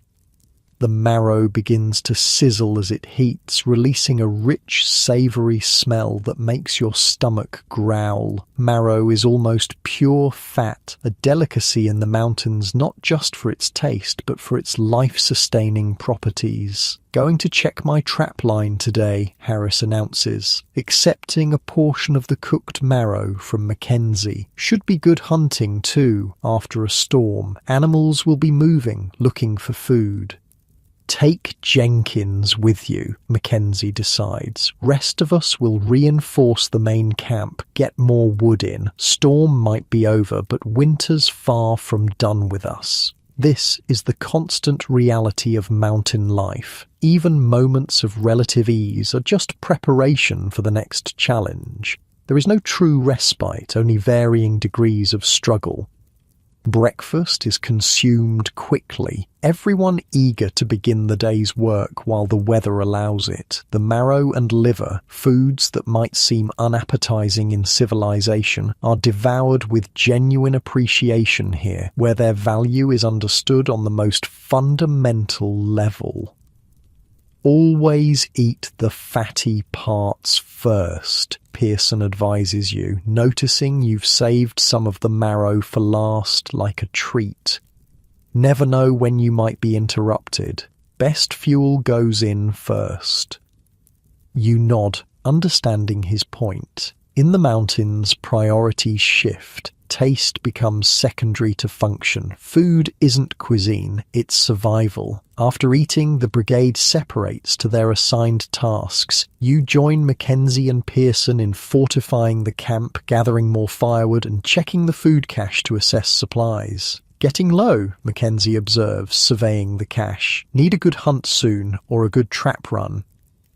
Harris and Jenkins might bring something back today, Pearson offers. Can't count on might, Mackenzie replies. Need to plan for certain. The mountain man doesn't rely on hope or luck. He calculates, prepares, anticipates needs before they become critical. It's this forward thinking, this constant assessment of resources versus requirements that keeps him alive when others perish. As you work collecting more firewood from the surrounding forest, Mackenzie points out a fat pine stump, its surface rich with amber resin. Fat wood, he explains, breaking off a piece to show you. Full of pitch, burns hot and fast, even when wet. Good emergency fire starter. You take the piece, noting its weight and sticky texture. It's heavier than normal pine, almost like it's been soaked in something. What makes it different from regular pine, you ask? When a pine dies standing, the resins in the sap sink down into the stump and roots, Mackenzie explains. Concentrates there over years. Some old stumps are so full of it they're practically solid fuel. This is another entry in the mountain man's encyclopedia of survival. Knowing not just which wood burns, but which parts of which trees burn in which conditions. Nothing is random. Everything is observed, catalogued, and passed down through generations of hard-won experience. By midday, the camp is fortified with fresh supplies of wood, the shelters reinforced against future storms, the central fire burning steadily. The sun rides high in the clear sky, but its light offers little warmth against the bitter cold that followed the storm. 30 below, at least, Pearson estimates, his breath forming ice crystals in his beard. Maybe 40. At such temperatures, exposed skin freezes in minutes. Every movement outside requires careful preparation, multiple layers, nothing left to chance. The cold is a constant presence, a predator waiting for any lapse in vigilance. Harris and Jenkins return from their trap run around mid-afternoon. Jenkins carrying a brace of snowshoe hares and Harris with a small red fox, its winter coat thick and lush. Traps were empty, Harris reports, but we found these. Fox wandered right into my path, bold as you please. Hungry, probably, Mackenzie nods. Storm's hard on everything out here. The animals are prepared immediately, their hides carefully removed for future use. Their meat butchered with practiced efficiency. Nothing is wasted. Organs, marrow, even the blood is collected and put to use. Fox liver's especially good, Pearson tells you as the meal is prepared. Full of fat and something else, don't know what, but it warms you from the inside better than anything. That something else is probably vitamin A, you suggest, remembering something from your education back in St. Louis. Pearson looks at you blankly. Don't know about vitamins, just know it works. This is the difference between academic knowledge and survival knowledge, one theoretical, the other practical. The mountain man might not understand the science of nutrition, but he knows precisely which foods keep him alive in conditions that should kill him. The fox and hares are cooked directly over the fire, their fat dripping onto hot stones and sizzling. The smell is intoxicating after days of preserved food, and the brigade gathers close, anticipating the fresh meal. Nothing like hot food on a cold day, Jenkins sighs appreciatively, accepting his portion. Eat the fat, Mackenzie reminds everyone, though no one needs the instruction. Going to get colder tonight. The meat is consumed with the efficiency of men who view food as fuel first, pleasure second. Still, there's evident enjoyment in the fresh meat, in the variety it offers after days of preserved elk. Best save some fox fat, Mackenzie decides as the meal concludes. Render it down for pemmican. Pemmican, that concentrated superfood of the mountains, requires fat as its binding agent and primary energy source, made from dried meat pounded into powder, then mixed with rendered fat, and sometimes dried berries. It contains everything needed for survival in a form that won't spoil for years. A pound of good pemmican has over 3,000 calories, Pearson tells you as he begins the rendering process. Melting fox fat in a small tin container near the fire can keep a man going for 2 days of hard travel if needed. Or 1 day in weather like this, Jenkins adds wryly, gesturing to the bitter cold around them. The reliance on fat shapes not just the mountain man's diet, but his entire approach to hunting and trapping. He doesn't just hunt for meat, he hunts for fat, with a specific focus on animals and seasons that provide the most concentrated energy source. Bears best right before hibernation, Mackenzie explains, as the fox fat renders slowly, filling the air with a rich, slightly wild smell. Walking treasure of calories. 6 inches of fat all over its body sometimes.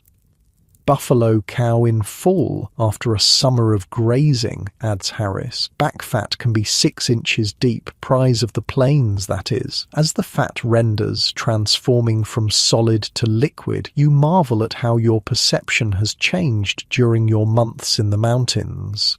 In St. Louis, such a process would have seemed repulsive. The focus on animal fat unhealthy or primitive.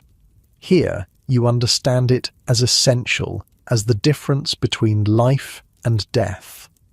You know what I miss most about Rendezvous, Jenkins says suddenly, watching the fat render. Beaver tail, the others murmur agreement, some closing their eyes as if remembering the taste. What's special about beaver tail, you ask, never having tried this apparently legendary food? It's basically a solid mass of fat, Harris explains reverently. 2-3 pounds of pure fat on a big one. Roast it over the fire till the skin blisters and peels away, and what's inside, man, there's nothing like it. Rich, oily, Pearson adds, clearly savouring the memory. Most calorie-dense food you'll ever eat. After a winter of lean times, first beaver tail of spring is better than any fancy meal in St. Louis. The rendered fox fat is carefully poured into a small hide container to cool and solidify. It will be used for cooking, for waterproofing leather, for medical purposes, and for making pemmican. In the economy of mountain survival, fat is a multi-purpose treasure. As afternoon transitions toward evening, the temperature drops further, the blue sky deepening toward twilight. The fire is built up in anticipation of the bitter night ahead, the reflector wall adjusted to direct maximum heat toward the shelters. Going to be a 3-dog night, Pearson observes, looking at the crystalline clarity of the sky. 3-dog night, you ask, unfamiliar with the term. So cold you need 3 dogs in your blankets to stay warm, he explains with a grin. Old saying from somewhere. This casual reference to extreme cold that would terrify most civilized people, is typical of the mountain man's attitude. What would be an emergency elsewhere is simply a condition to be managed here, a challenge to be met with knowledge and preparation. As darkness falls completely, the stars emerge with breathtaking clarity. The Milky Way, a bright swath across the black dome above. The cold intensifies with nightfall, the snow creaking underfoot with a sound like breaking glass. Your breath freezes instantly, ice crystals forming in your beard and eyebrows within minutes of exposure. The brigade gathers around the fire for the evening meal. More fox and hare meat, supplemented with the last of the pemmican made weeks earlier. Conversation is minimal, everyone focused on the food, on the essential task of fueling their internal furnaces for the night ahead. Eat till you're full, Mackenzie advises. Then eat a little more. Body burns it all in weather like this. You've noticed your own increasing appetite during your months in the mountains, the need for far more calories than you ever consumed in civilization. What would have been gluttony in St. Louis is simple necessity here, where the body burns energy at a ferocious rate just to maintain core temperature. How many calories do you think we need out here? You ask, curious about the actual numbers. Mackenzie considers. 5,000-6,000 a day in this cold. More if you're working hard.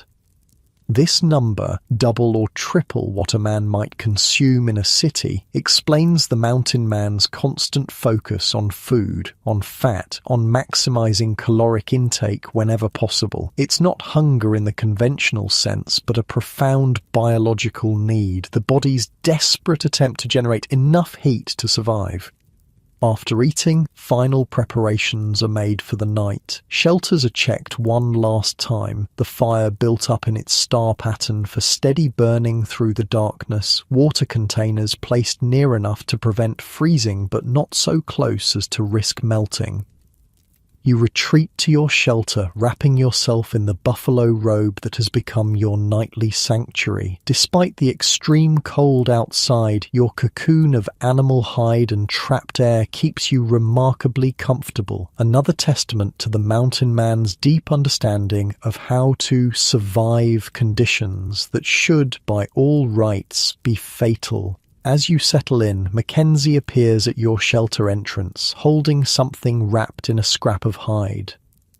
"Almost forgot," he says, handing the small package to you. "Saved you some of the fox liver. Eat it before sleep. Helps the body generate heat through the night." This small act of consideration, setting aside a particularly valuable part of the meal for a less experienced member of the brigade, touches you unexpectedly. It's not sentimentality, but pragmatism. The mountain man takes care of his own because survival depends on it. "Thanks," you reply, accepting the package.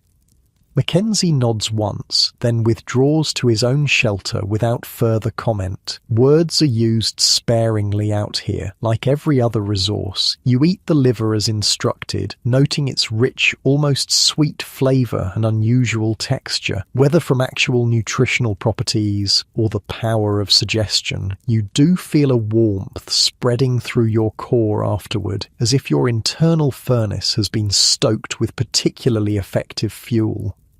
Sleep comes easily, despite the bitter cold beyond your shelter. The combination of physical exertion, calorie-rich food, and the hypnotic effect of the nearby fire creates a profound tiredness that pulls you under quickly. Your last conscious thought is a realization of how completely your perspective has shifted during your time in the mountains. Fat, once something to be trimmed away and discarded, has become precious, essential, the difference between life and death. The mountain man's wisdom earned through generations of trial and error has replaced the book learning of your former life with something more fundamental, more reliable. In your warm cocoon of buffalo hide, with fox liver fueling your internal furnace, you've achieved what the mountain man values above all else. Another day of survival in a land where nothing is guaranteed, where every sunrise is a victory against conditions designed to kill. You wake to Mackenzie gently shaking your shoulder, the buffalo robe frost-rimed around its edges where your breath escaped during the night.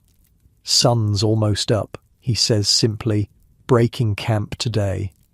The decision to move isn't a surprise. You've been in this location for nearly a week, first by choice and then forced by the storm. Game is getting scarce in the immediate area, and the brigade needs to find new trapping grounds as the weather allows.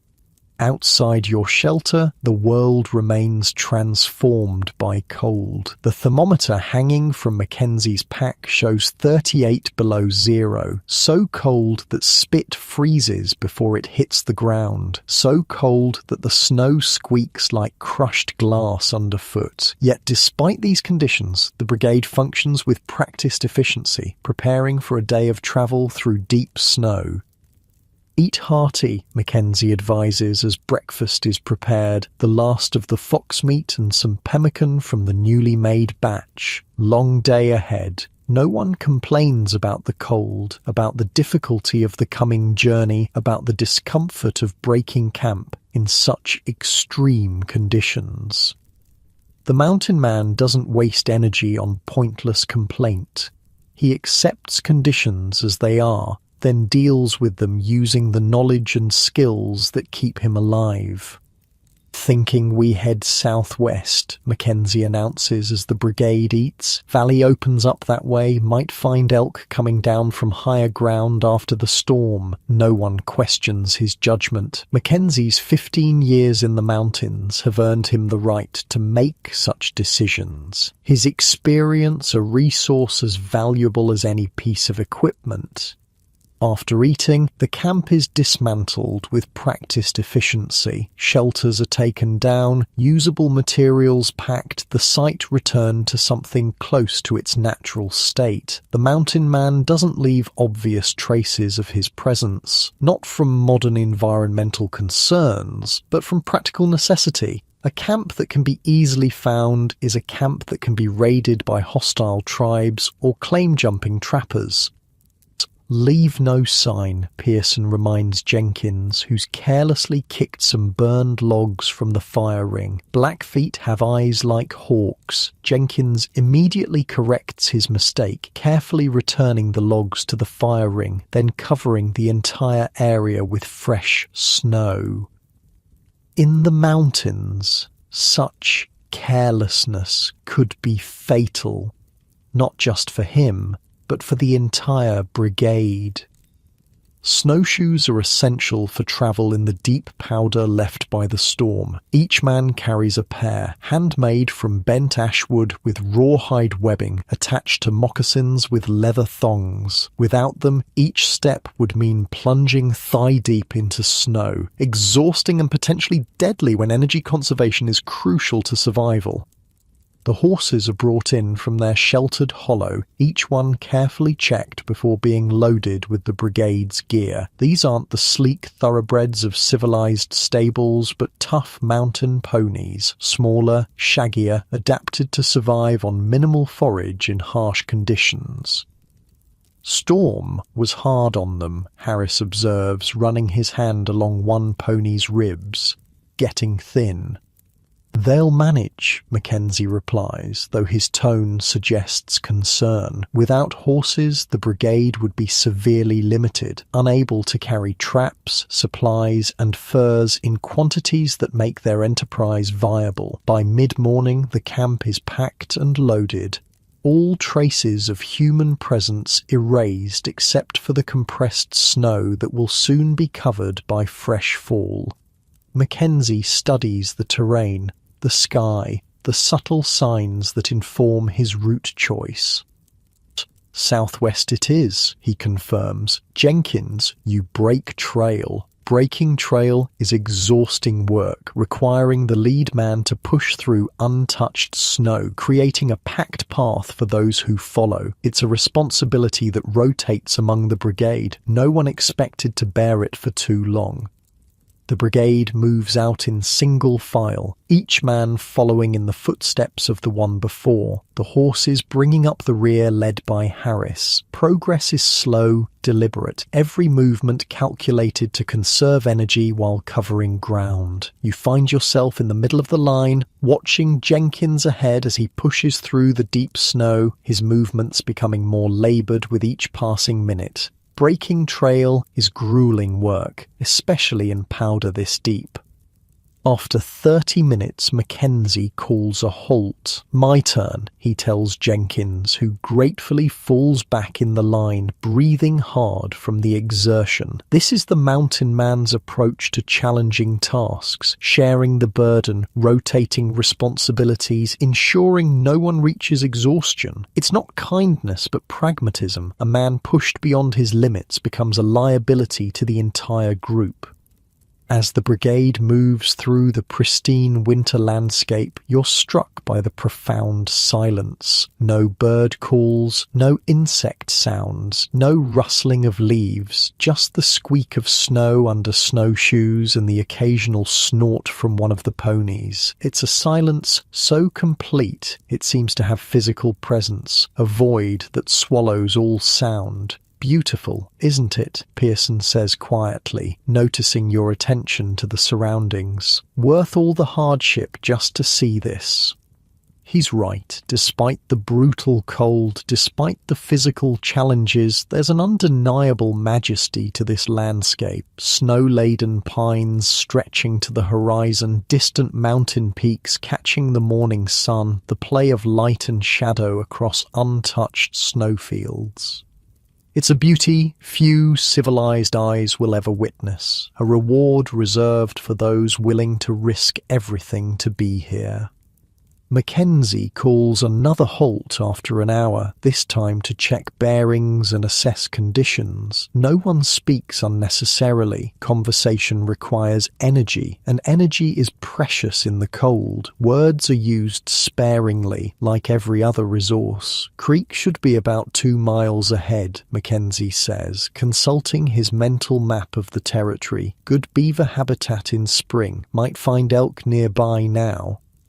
There are no physical maps, no compasses, no GPS units. The mountain man navigates by intimate knowledge of terrain, by landmarks, by the sun's position, by the subtle characteristics of drainages and ridgelines. It's a knowledge impossible to reduce to paper, dependent on years of observation and experience. The journey continues, Harris now breaking trail while Mackenzie falls back to check on the horses. The cold remains intense, but physical exertion generates enough heat to maintain comfort as long as layers are managed properly. Too warm, too wet, too dead, Pearson recites when he notices you opening your capote slightly to vent excess heat. The trapper's warning.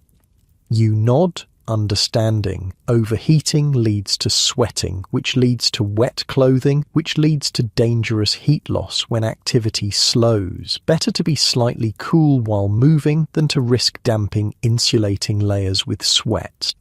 By early afternoon, the brigade reaches the creek Mackenzie mentioned, now just a snow-covered depression in the landscape, its water frozen beneath thick ice. The surrounding area shows promising signs, tracks of elk and deer in the snow, stands of aspen partly browsed by ungulates. This'll do, Mackenzie decides, surveying the location. Good water source when it thaws, shelter from north wind, game in the area.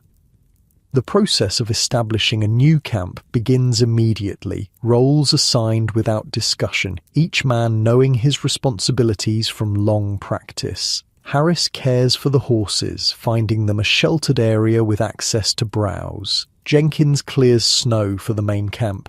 Pearson begins gathering firewood. You and Mackenzie scout the immediate surroundings, looking for game signs and potential hazards. Always know what's around you, Mackenzie advises as you move through the trees near the creek bed, where game trails run, where predators might den, where wood's available, where the best shelter is. This constant assessment, this reading of the landscape as if it were a text written in snow, bark, and broken twigs, is fundamental to mountain survival. Nothing is random. Everything is observed, analysed, incorporated into the ongoing calculus of staying alive. Wolf tracks, you note, pointing to clear prints in the snow near the creek bank. Big ones. Mackenzie examines the tracks, his expression thoughtful. Pack moved through yesterday, heading east, probably following those elk we saw signs of. Problem, you ask, knowing wolves can be both competitors for game and potential threats. Just something to be aware of, he replies. Wolves generally avoid men unless they're starving, but in deep winter, everything's hungry.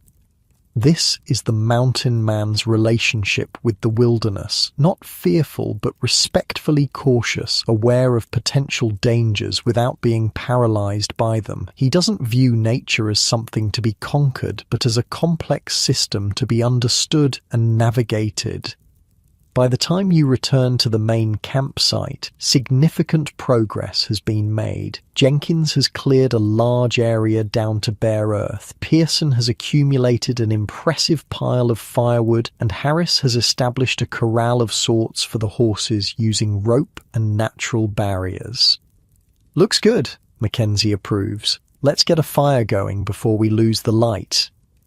The fire-making ritual begins again, the careful preparation of tinder, the striking of flint against steel, the patient nurturing of tiny flame into sustainable heat. Despite having witnessed this process countless times now, you still find something mesmerizing in the birth of fire from nothing but skill and simple tools.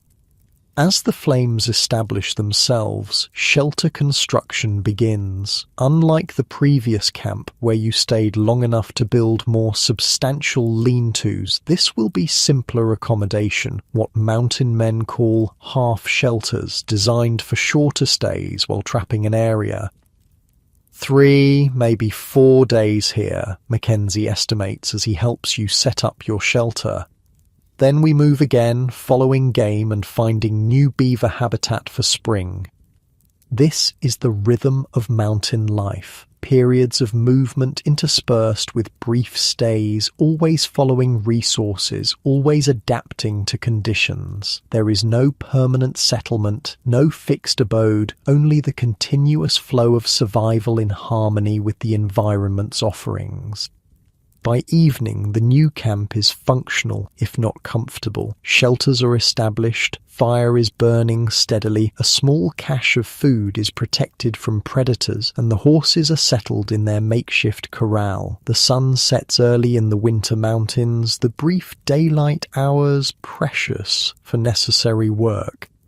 Dinner is pemmican supplemented with pine bark tea, not for flavour, but for the vitamin C that prevents scurvy, another piece of knowledge passed down through generations of mountain experience. Modern nutritional science might explain why it works, but the mountain men knew it worked long before understanding the biochemistry. "Saw some beaver sign by the creek," Harris reports as the brigade gathers around the fire. "Old cuttings, good spot when the ice goes out." "That's why we're here," Mackenzie nods with satisfaction. "Should be prime trapping come spring thaw. Till then, we live off the land and wait." This patience, this willingness to endure the harsh winter months in preparation for spring trapping is characteristic of the mountain man's mindset. He thinks in seasons, in cycles, understanding that success requires alignment with natural rhythms rather than resistance to them.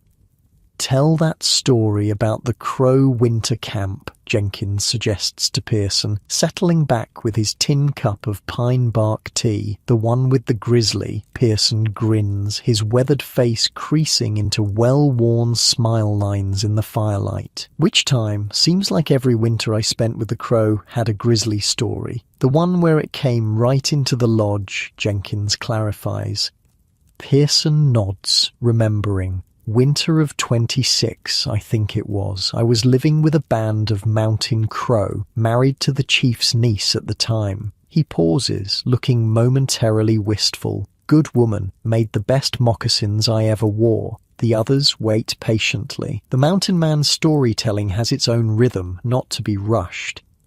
Anyway, we were camped up near the Bighorn River. Deep snow that year, game getting scarce. Middle of the night, I'm sound asleep in our lodge when I hear this snuffling outside. Thought it was someone's dog at first, but it was too loud, too heavy. Pearson takes a sip of tea, drawing out the moment. Next thing I know, the lodge cover starts moving, and this massive paw rips through the buffalo hide like it was paper. My wife's screaming, I'm fumbling for my rifle, and before I can find it in the dark, there's a grizzly head pushing through the hole, outlined against the stars. The brigade listens intently, even those who've heard the story before. In the isolation of the wilderness, such tales are precious entertainment as well as valuable lessons. "What did you do?" you ask, genuinely curious. "Only thing I could do," Pearson shrugs, grabbed a burning stick from the fire and jabbed it right in the bear's face. Bear let out a roar you could hear clear to Mexico, then backed out quick as it came in. "Lucky," comments Harris. "Damn lucky," Pearson agrees. But that's not the end of it. Bear circled the camp all night, trying to get into other lodges. Come morning, the Crow Chief organised a hunting party, tracked that bear 5 miles through deep snow before bringing it down, took 6 men and 12 shots. "And?" Jenkins prompts, knowing there's more. "And that bear was starving," Pearson finishes soberly. "Nothing but skin and bones under all that fur. That's what hunger does in winter. Makes everything, even the biggest predators, desperate." The story hangs in the air, a reminder of the precarious balance of winter survival, not just for men, but for all creatures. In the mountain man's worldview, there's no judgment of the bear, no sense that it was wrong or evil for trying to find food. There's only recognition of shared struggle against common adversary, the cold. "Like I always say," Mackenzie observes, stoking the fire, "out here everything's trying to stay alive, same as us. Can't blame a creature for doing what it needs to."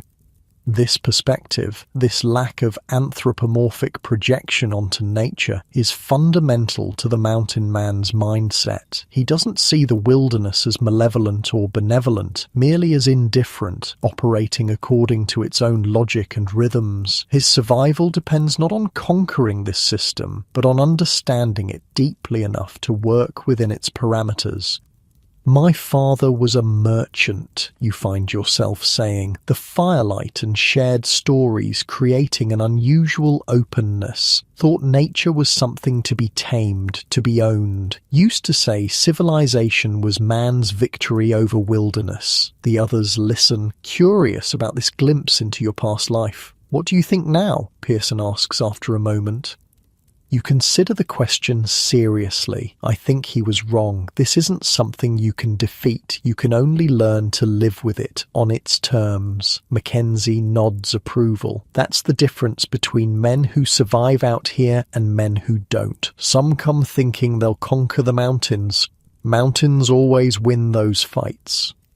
This humility, this recognition of human limitations against the vastness of natural forces, isn't weakness, but wisdom. The mountain man's strength comes not from domination, but from adaptation, from the hard-earned knowledge that allows him to exist in harmony with conditions that should, by all rights, kill him. As night deepens, the conversation dwindles, each man drawn into his own thoughts by the hypnotic dance of flames. The fire is built up for the night, the star pattern that allows for slow, steady burning without constant attention. Watches are assigned, 4 hours each rotating through the night, a necessary precaution against both predators and the treacherous cold that can steal life from the unwary. You take first watch, sitting wrapped in your buffalo robe near the fire, rifle across your knees. The others retreat to their shelters, the sounds of their movement gradually replaced by the deep breathing of sleep. Alone in the firelight, surrounded by the vastness of the winter mountains, you reflect on the journey that brought you here, not just the physical miles from St. Louis, but the mental distance travelled. The young store clerk who set out seeking adventure and fortune in beaver pelts has been replaced by someone different, someone shaped by hard experience and the wisdom of men like Mackenzie and Pearson. Will the ship's orchestra play, do you think? You ask. They're quite good.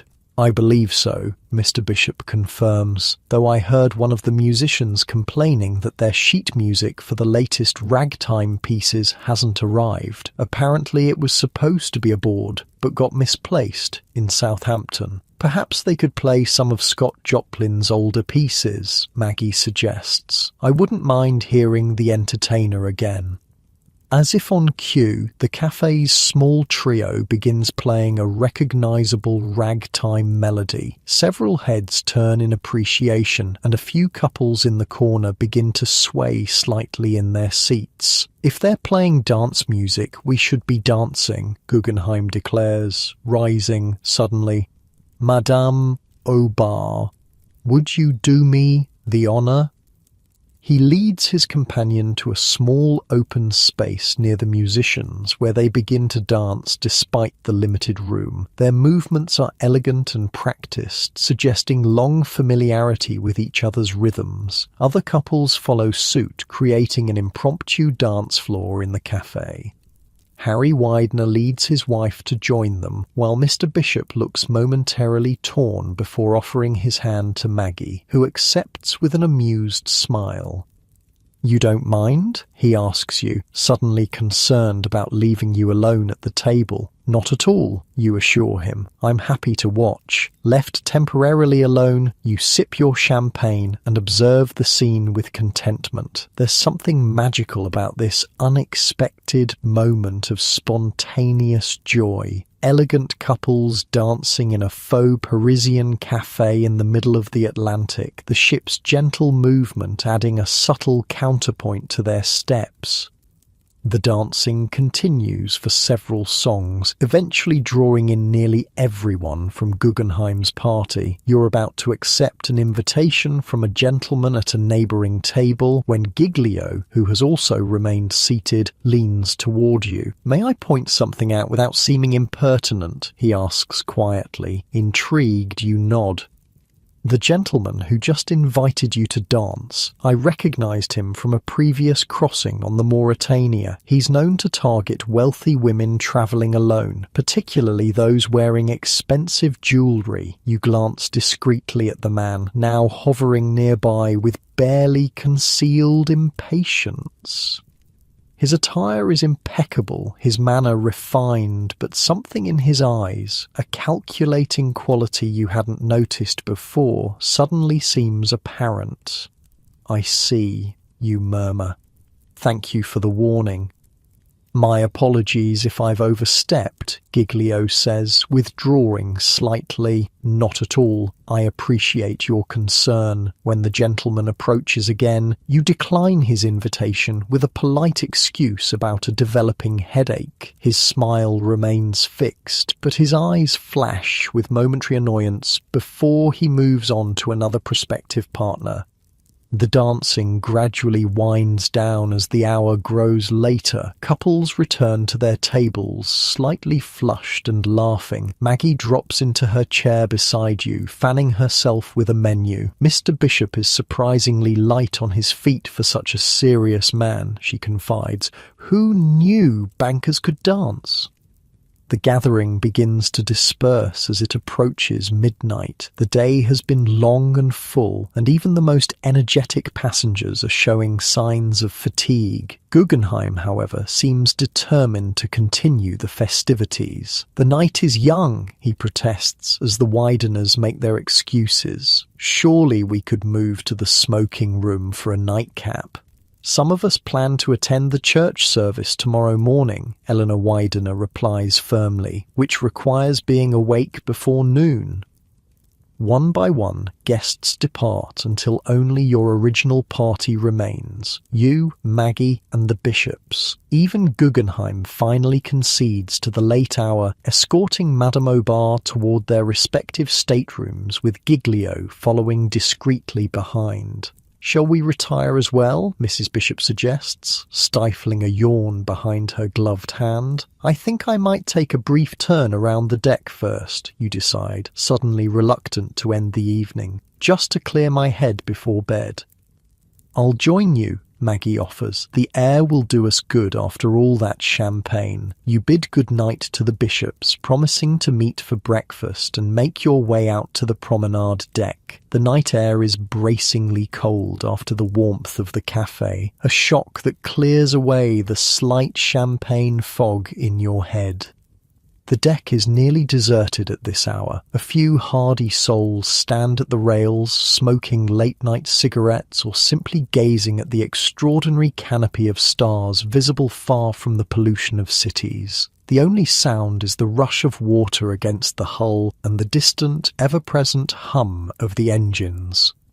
You and Maggie find a relatively sheltered spot near a lifeboat where the wind is less biting. Looking up, you're struck speechless by the celestial display. Thousands of stars scattered across the velvet blackness, the Milky Way a brilliant smear of light overhead. "It makes you feel small, doesn't it?" Maggie says softly. "All these people aboard with their wealth and titles and petty concerns, and then there's this." She gestures upward. Puts things in perspective. "I was just thinking the same thing," you admit. "We're so insulated in there, with the electric lights and orchestras and 10-course dinners. Out here, you remember we're just a tiny ship in an enormous ocean, under an even more enormous sky," Maggie adds. You stand in companionable silence for several minutes, each lost in private contemplation. The ship's steady progress creates a perpetual breeze carrying the clean scent of open ocean. Despite the chill, there's something profoundly peaceful about this moment, a rare stillness in the midst of the voyage's constant social whirl. "I think I'll stay out a bit longer," Maggie eventually says. "Don't feel obliged to wait with me. Are you sure it's getting quite cold?" She smiles. "I'm tougher than I look. Besides, we don't get stars like this in Denver. Too much smoke from the smelters. I want to savor it while I can." You squeeze her hand in understanding before taking your leave. The walk back to your stateroom is a solitary journey through the ship's quieting spaces. Most passengers have retired, leaving the corridors and public rooms eerily empty compared to their daytime bustle.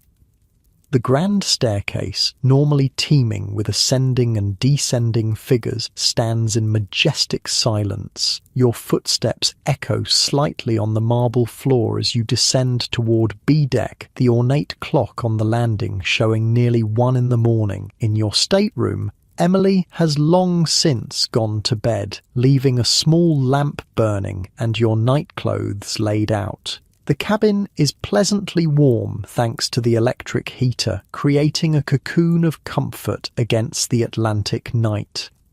The process of undressing without assistance is challenging, evening gowns of the era not being designed for independent removal, but you manage through long practice of travelling without a lady's maid. Hooks are unfastened, pins removed from your hair, jewels carefully stored away. Freed from the constraints of corset and formal attire, you perform your nighttime ablutions at the marble-topped washstand. The face in the mirror looks different from the one that greeted the morning, slightly flushed from champagne and fresh air, eyes bright with the day's experiences, hair tumbling loose around your shoulders. You slip between the crisp linen sheets with a sigh of pure contentment. The subtle vibration of the engines creates a soothing background hum, while the gentle rocking of the ship provides a cradle-like motion that's deeply relaxing.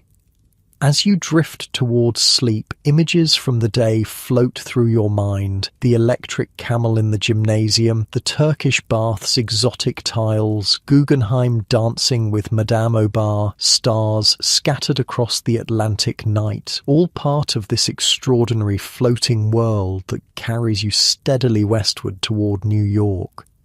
Tomorrow will bring Sunday services in the morning, perhaps more deck games if weather permits, another progression of elaborate meals, and the promised dance in the evening. Each day aboard Titanic offers new experiences, new acquaintances, new pleasures. But for now, there is only the comfortable embrace of your bed, the rhythmic pulse of the ship's engines, and the knowledge that while you sleep, Titanic continues her stately progress across the vast, dark Atlantic. Your last conscious thought before sleep claims you is how fortunate you are to be experiencing the maiden voyage of this magnificent vessel, surely the most luxurious and modern ship ever to sail the seas. You dream of endless corridors and rooms that shift and change as you move through them, the surreal geography of shipboard life translating into dreamscape. In your dream, you're searching for something important, moving from the Turkish bath to the gymnasium to the grand staircase, always just missing whatever it is you seek. A gentle knock at your door pulls you from sleep. For a moment, you're disoriented, the subtle movement beneath you unfamiliar until memory returns. You're aboard the Titanic in your stateroom on B deck. "Good morning, madam," Emily says quietly, entering with your morning tea. "I've brought extra hot water today, it's quite cold out."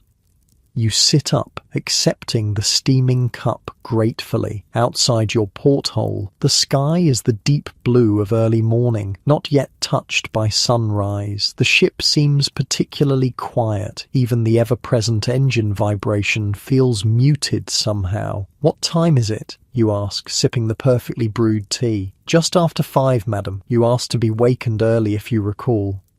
You had indeed made the request, though in your sleep-fogged state you'd momentarily forgotten. Last evening, as you drifted off to sleep, an idea had formed. To experience a sunrise at sea, something you'd heard was spectacular but had never witnessed on previous Atlantic crossings. "Thank you, Emily. The blue walking suit today, I think, and my heaviest coat."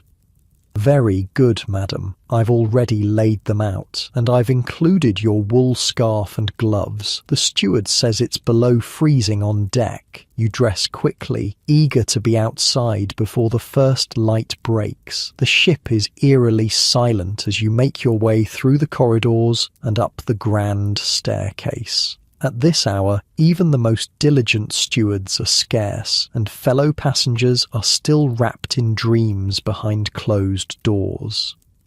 Pushing open the heavy door to the boat deck, you're met with a blast of cold that takes your breath away. The air is knife-sharp with cold, carrying the pure scent of open ocean. You pull your scarf tighter around your neck and button your coat to the chin before stepping fully outside. The deck is completely deserted, save for a solitary officer on watch, pacing slowly near the bridge. He nods politely as you emerge, but doesn't approach, respectful of your evident desire for solitude. You find a spot at the port rail, facing east, where the faintest lightening of the sky suggests the coming dawn. The horizon is still indistinguishable, sea and sky merging in a uniform darkness. Above, a few stubborn stars remain visible, though most have already faded into the brightening sky. The cold is intense, but clarifying, chasing away the last cobwebs of sleep. Your breath forms small clouds that are immediately whipped away by the wind. Beneath your gloved hands, the rail is ice-cold even through the wool. Time passes in peaceful solitude as you watch the eastern sky slowly transform. First comes a barely perceptible lightening along the horizon, then a faint band of palest gold. The transition is so gradual that it's impossible to pinpoint when night truly becomes dawn. But eventually, the dark water begins to differentiate itself from the sky, the horizon appearing as a sharp line between the two. As light grows stronger, the sea reveals itself in all its morning glory, not the sparkling blue of afternoon, but a deep, steely grey with occasional flashes of silver where waves catch the strengthening light. The vastness of it strikes you anew, this endless expanse of water stretching to every horizon crossed by your single vessel. The sun itself, when it finally appears, emerges with surprising swiftness once its upper edge breaches the horizon. A sliver of blazing gold becomes a semicircle, then a full disk that seems to leap free of the sea, too brilliant to look at directly. Its light catches the higher clouds, painting them in shades of pink and amber that reflect delicately on the water below. Magnificent, isn't it? Says a quiet voice beside you. You turn, startled from your reverie, to find Thomas Andrews, the ship's designer, standing nearby, hands clasped behind his back as he gazes at the sunrise. "I didn't hear you approach," you admit. "Yes, it's breathtaking. I try to catch at least one sunrise during every crossing," he says. "It reminds me how small we really are, despite all our grand engineering. That sun has risen over empty ocean at this exact spot for millennia. We're just passing through." There's something poetic in his observation that seems at odds with his reputation as a practical shipbuilder. You study his profile, noting the mixture of pride and humility in his expression as he looks out over the ship, his creation silhouetted against the dawn sky. "Do you ever get used to it?" you ask. "The knowledge that you designed something so immense?" He considers the question thoughtfully. "No, I don't believe I do. Every time I step aboard, there's a moment of disbelief. All those drawings and calculations, all those meetings and arguments over details, and here she is carrying over 2,000 souls across the Atlantic." He gestures toward the ship stretching before and behind you. "There are over 3 million rivets holding her together. Did you know that? 3 million. And I worry about every one of them." "Surely you don't need to worry. Everything seems perfect." "That's kind of you to say." His smile is gentle. "But no ship is perfect. This one's closer than most, but I keep a notebook of things I want to improve for her sister ship, the Britannic. Already have 15 pages of notes." "Such as?" "Small things, mostly. The private promenade decks on B deck have proven very popular. I'd include more of those. Some of the first-class cabins are too small. The Turkish bath cooling room has no natural light. I'd change that. And of course, more lifeboats." "More?" you ask, glancing at the row of boats secured along the deck. "There seem to be quite a few already." "Not enough," he says quietly. "Not nearly enough, but I was overruled on that point. Said they'd make the boat deck look cluttered." A shadow crosses his face. Form over function, the eternal battle in design. He seems about to say more when a steward approaches, looking apologetic for interrupting.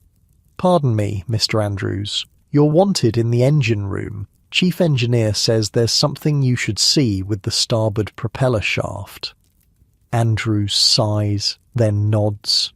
"Duty calls. Enjoy the rest of the sunrise, madam, and the voyage." He departs with the steward, leaving you alone once more with the strengthening dawn. The sky is fully light now, though the sun remains low on the horizon, casting long shadows across the deck. The sea has transformed from grey to a deep, translucent blue that seems to hold the morning light within its depths. More of the crew have appeared, going about their morning duties, checking equipment, coiling ropes, polishing brass fixtures already gleaming from yesterday's attention. They work with quiet efficiency, their movements practiced and sure despite the ship's gentle rolling. The cold has seeped deeply into your bones despite your heavy coat and gloves. With a last look at the open ocean, somehow more impressive in the clarity of morning light than in the romantic glow of sunset, you turn back toward the interior of the ship. The contrast between the sharp cold of the deck and the warm, still air inside is momentarily dizzying. You pause in the doorway, allowing your body to adjust to the sudden change. The grand staircase is still quiet, though you can hear distant sounds of activity as the ship begins to wake. Steward's footsteps, the clatter of dishes being prepared for breakfast, the muffled voices of crew members going about their duties. Rather than returning immediately to your stateroom, you decide to explore the ship in this rare moment of morning solitude. Without the usual crowd of passengers, Titanic reveals herself differently, more intimate, more appreciable as the marvel of engineering that she is. You wander the promenade deck, your footsteps echoing slightly in the enclosed space. Through the large windows, the rising sun casts golden light across the polished floor, creating patterns that shift and change with the ship's movement. Here and there, a steward polishes brass or arranges chairs, nodding respectfully as you pass. The first-class lounge, usually buzzing with conversation, stands empty and expectant like a theatre before the audience arrives. Sunlight streams through the tall windows, illuminating dust motes dancing in the air and bringing out the rich details of the wood panelling. You take a moment to appreciate the craftsmanship, the intricate carvings, the perfect proportions, the seamless joining of materials. Without the distraction of social obligations, you can see how truly extraordinary this floating palace is. In the reading and writing room, a single elderly gentleman sits by the window, already absorbed in a book despite the early hour. He glances up briefly as you enter, offers a polite nod, and returns to his reading. You browse the bookshelves, running your fingers along the leather-bound spines. Novels, poetry collections, reference works, all provided for passengers' enjoyment. Gradually, the ship comes more fully to life around you. More passengers appear, early risers heading for breakfast or morning constitutionals. The subtle shift from night stillness to day's activity happens so incrementally that it's impossible to pinpoint when one becomes the other, much like the dawn itself. By 7:30, when you return to your stateroom to properly prepare for the day, Titanic has fully awakened. The corridors bustle with stewards delivering morning tea and breakfast trays, passengers emerging for early walks, the ship's daily rhythm reasserting itself after the quiet of night. Emily has prepared your morning bath, another luxury of shipboard life, hot water appearing as if by magic whenever desired. As you soak in the steaming tub, you reflect on the previous day and night, the sunrise just witnessed and the day to come. Sunday aboard Titanic promises its own distinct character. Church services will be held in the dining saloon, transformed temporarily into a chapel with the captain himself often reading the lesson. The day's activities tend toward the gentler and more sedate. Reading, writing letters, quiet conversation. Meals remain elaborate, but the entertainments are more subdued out of nominal respect for the Sabbath. After your bath, dressed in a morning outfit suitable for church services, you make your way to the dining saloon for breakfast. The room is about half full, many passengers choosing to take breakfast in their cabins on Sunday mornings. You join Maggie at a table near the windows, where she's already working through a hearty plate of eggs and smoked haddock. "You're up early," she observes. "I knocked on your door around 6, but Emily said you were already out and about." "I watched the sunrise from the boat deck," you explain, accepting coffee from a hovering steward. "It was magnificent." "Worth freezing for?" "Absolutely. I ran into Mr. Andrews, the ship's designer. He had some interesting things to say about improvements he'd make to the next liner." "Such as?" "More lifeboats, for one thing."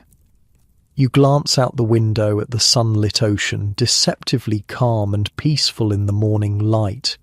He seemed concerned there weren't enough.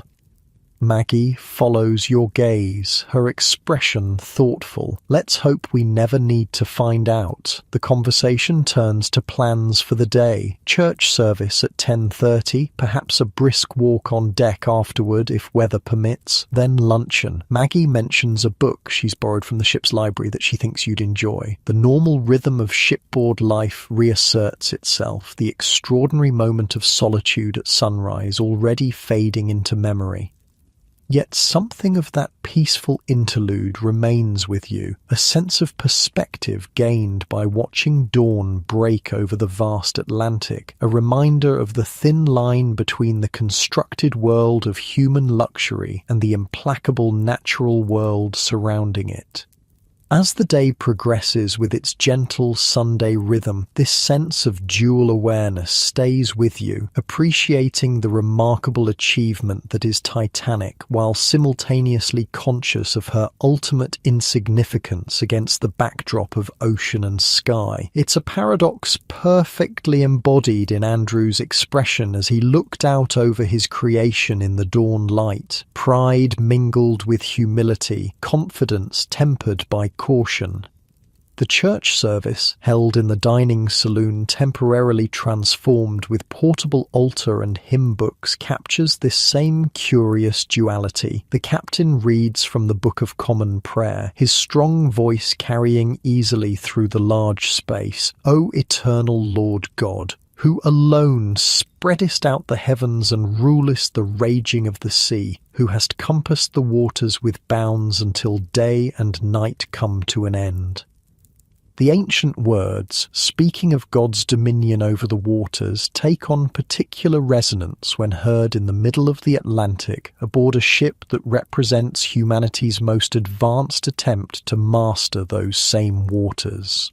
You glance around at your fellow passengers.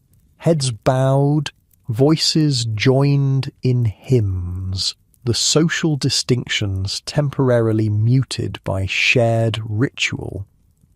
In this moment, Titanic is not merely a luxury liner, but a community, a temporary society formed of disparate individuals brought together by circumstance and choice. For these few days between Southampton and New York, you exist in this self-contained world, with its own customs and rhythms, its hierarchies and connections, its shared experiences of sunrise and sunset, meals and music, conversations and silences. The day continues its gentle progression, luncheon in the dining saloon, an hour with a borrowed novel in the quiet of your stateroom, tea in the palm court where the orchestra plays subdued classical selections appropriate to Sunday. All throughout there's a tranquility to the ship that seems distinctive to this day of the week, a collective exhale after the more frenetic socializing of previous days. Evening brings another elaborate dinner, though slightly less formal than the previous night's affair. Afterward, instead of separating into the traditional ladies' lounge and gentlemen's smoking room, many passengers gather in the reception room where the orchestra has indeed set up for dancing as rumoured. The space is not designed as a ballroom, but the furniture has been rearranged to create an adequate dance floor. The orchestra plays a mix of waltzes and the more contemporary two-steps, careful to keep the selections appropriate to Sunday evening sensibilities. Couples move around the floor in measured circles, their formal attire adding elegance to the scene. You dance with several partners. Mr. Bishop, a gentleman from the captain's table whose name you can't quite recall, even Thomas Andrews, who proves surprisingly graceful despite his engineer's practicality. Between dances, you converse with new acquaintances and established friends. The temporary intimacy of shipboard life making it difficult to distinguish between the two. The evening winds down earlier than the previous night, whether due to Sunday propriety or simple fatigue from the accumulation of days at sea. By 11, the reception room has largely emptied, passengers drifting away to their staterooms or for final nightcaps in the smoking room. You find yourself once again drawn to the boat deck, though this time you're not alone. Maggie accompanies you. both of you wrapped in warm coats against the night chill. I wanted to see the stars once more, she explains as you find a sheltered spot near the officers' quarters. Tomorrow night might be cloudy, and the night after will be too close to New York, too much light pollution. You look up at the vast canopy of stars, impossibly bright and numerous away from land. The Milky Way stretches across the sky like spilled silver, while familiar constellations appear somehow different, clearer, more defined in the pure air. Do you ever think about how small we are, you ask, echoing Andrew's earlier sentiment? All of this luxury, all of our concerns and conversations, and then there's this. You gesture toward the star-filled sky and dark ocean surrounding you. All the time, Maggie replies, quietly. That's why I try not to take anything too seriously. We're just specks when you really think about it. Might as well enjoy the ride. You stand together in companionable silence, the only sounds the rush of wind, the distant thrum of engines, and the soft splash of waves against the hull far below. Despite the cold, there's something profoundly peaceful about this moment, suspended between sky and sea, between the old world left behind and the new world ahead, between the social person you present by day and the quieter self that emerges in such moments of solitude. I should turn in, Maggie eventually says, stifling a yawn. Church service this morning, dancing tonight. I'm not as young as I pretend to be. You smile at her self-deprecation. I think I'll stay just a bit longer. Left alone, you take a final few minutes to absorb the night, the cold air filling your lungs, the starlight reflecting off the dark water, the solid deck beneath your feet contradicting the knowledge that you're moving steadily across an abyss of ocean. When the cold finally becomes unbearable, you reluctantly turn back toward the ship's interior. The transition from the stark reality of night at sea to the warmth and luxury of Titanic's first-class spaces is always jarring, like moving between different worlds, different realities. In your stateroom, Emily has turned down your bed and left a small pot of hot chocolate keeping warm on the electric heater. The thoughtful gesture brings a smile to your face, one of countless small comforts that define the first-class experience aboard Titanic. After preparing for bed, you slip between the sheets, their crisp coolness quickly warming to body temperature. The chocolate, rich and sweet, creates a spreading warmth from within that complements the external comfort of your surroundings. As drowsiness begins to claim you, your mind drifts through the day's images. Sunrise over the Atlantic, the captain reading prayers, couples waltzing in the reception room, stars scattered across the night sky. The gentle motion of the ship beneath you becomes part of your drifting consciousness, rocking you towards sleep like a child's cradle. In these last moments before dreams take over, you experience a profound contentment, not just with the luxury surrounding you, but with the extraordinary privilege of this journey itself, to cross between worlds in such comfort, to witness ocean and sky in their countless moods, to exist temporarily in this floating society with its curious mixture of formality and intimacy. Whatever awaits in New York, whatever futures unfold beyond this voyage, this moment aboard Titanic remains perfect in its transience, a brief, shining interlude suspended between continents, between elements, between states of being. Your thoughts grow increasingly diffuse as sleep approaches, the boundaries between consciousness and dreams blurring like the horizon at dusk. The last sensation you register is the subtle vibration of the engines carrying you steadily westward through the night. And as you drift into dreams, cushioned in warmth and comfort, while Titanic steams onward across the vast Atlantic, there's no way you could know that in just a few short nights, this world of luxury and certainty will encounter its own dawn reckoning with the implacable forces of nature, the same forces that painted this morning's sunrise and scattered tonight's stars across the endless sky. For now, there is only peaceful sleep, gentle motion, and the promise of another day aboard the most magnificent vessel ever built. The greatest ocean liner in history carries you through the night, her lights blazing against the darkness, her course set confidently toward a future no one aboard can possibly foresee. Sleep now, wrapped in the warm cocoon of your bed, as the rhythmic motion of the ship gently rocks you deeper into dreams. Let the soft hum of distant engines become the soundtrack to your rest. Tomorrow is another day aboard Titanic, full of new experiences and pleasures, but for now there is only this perfect moment of peace suspended between worlds on the dark, star-lit Atlantic.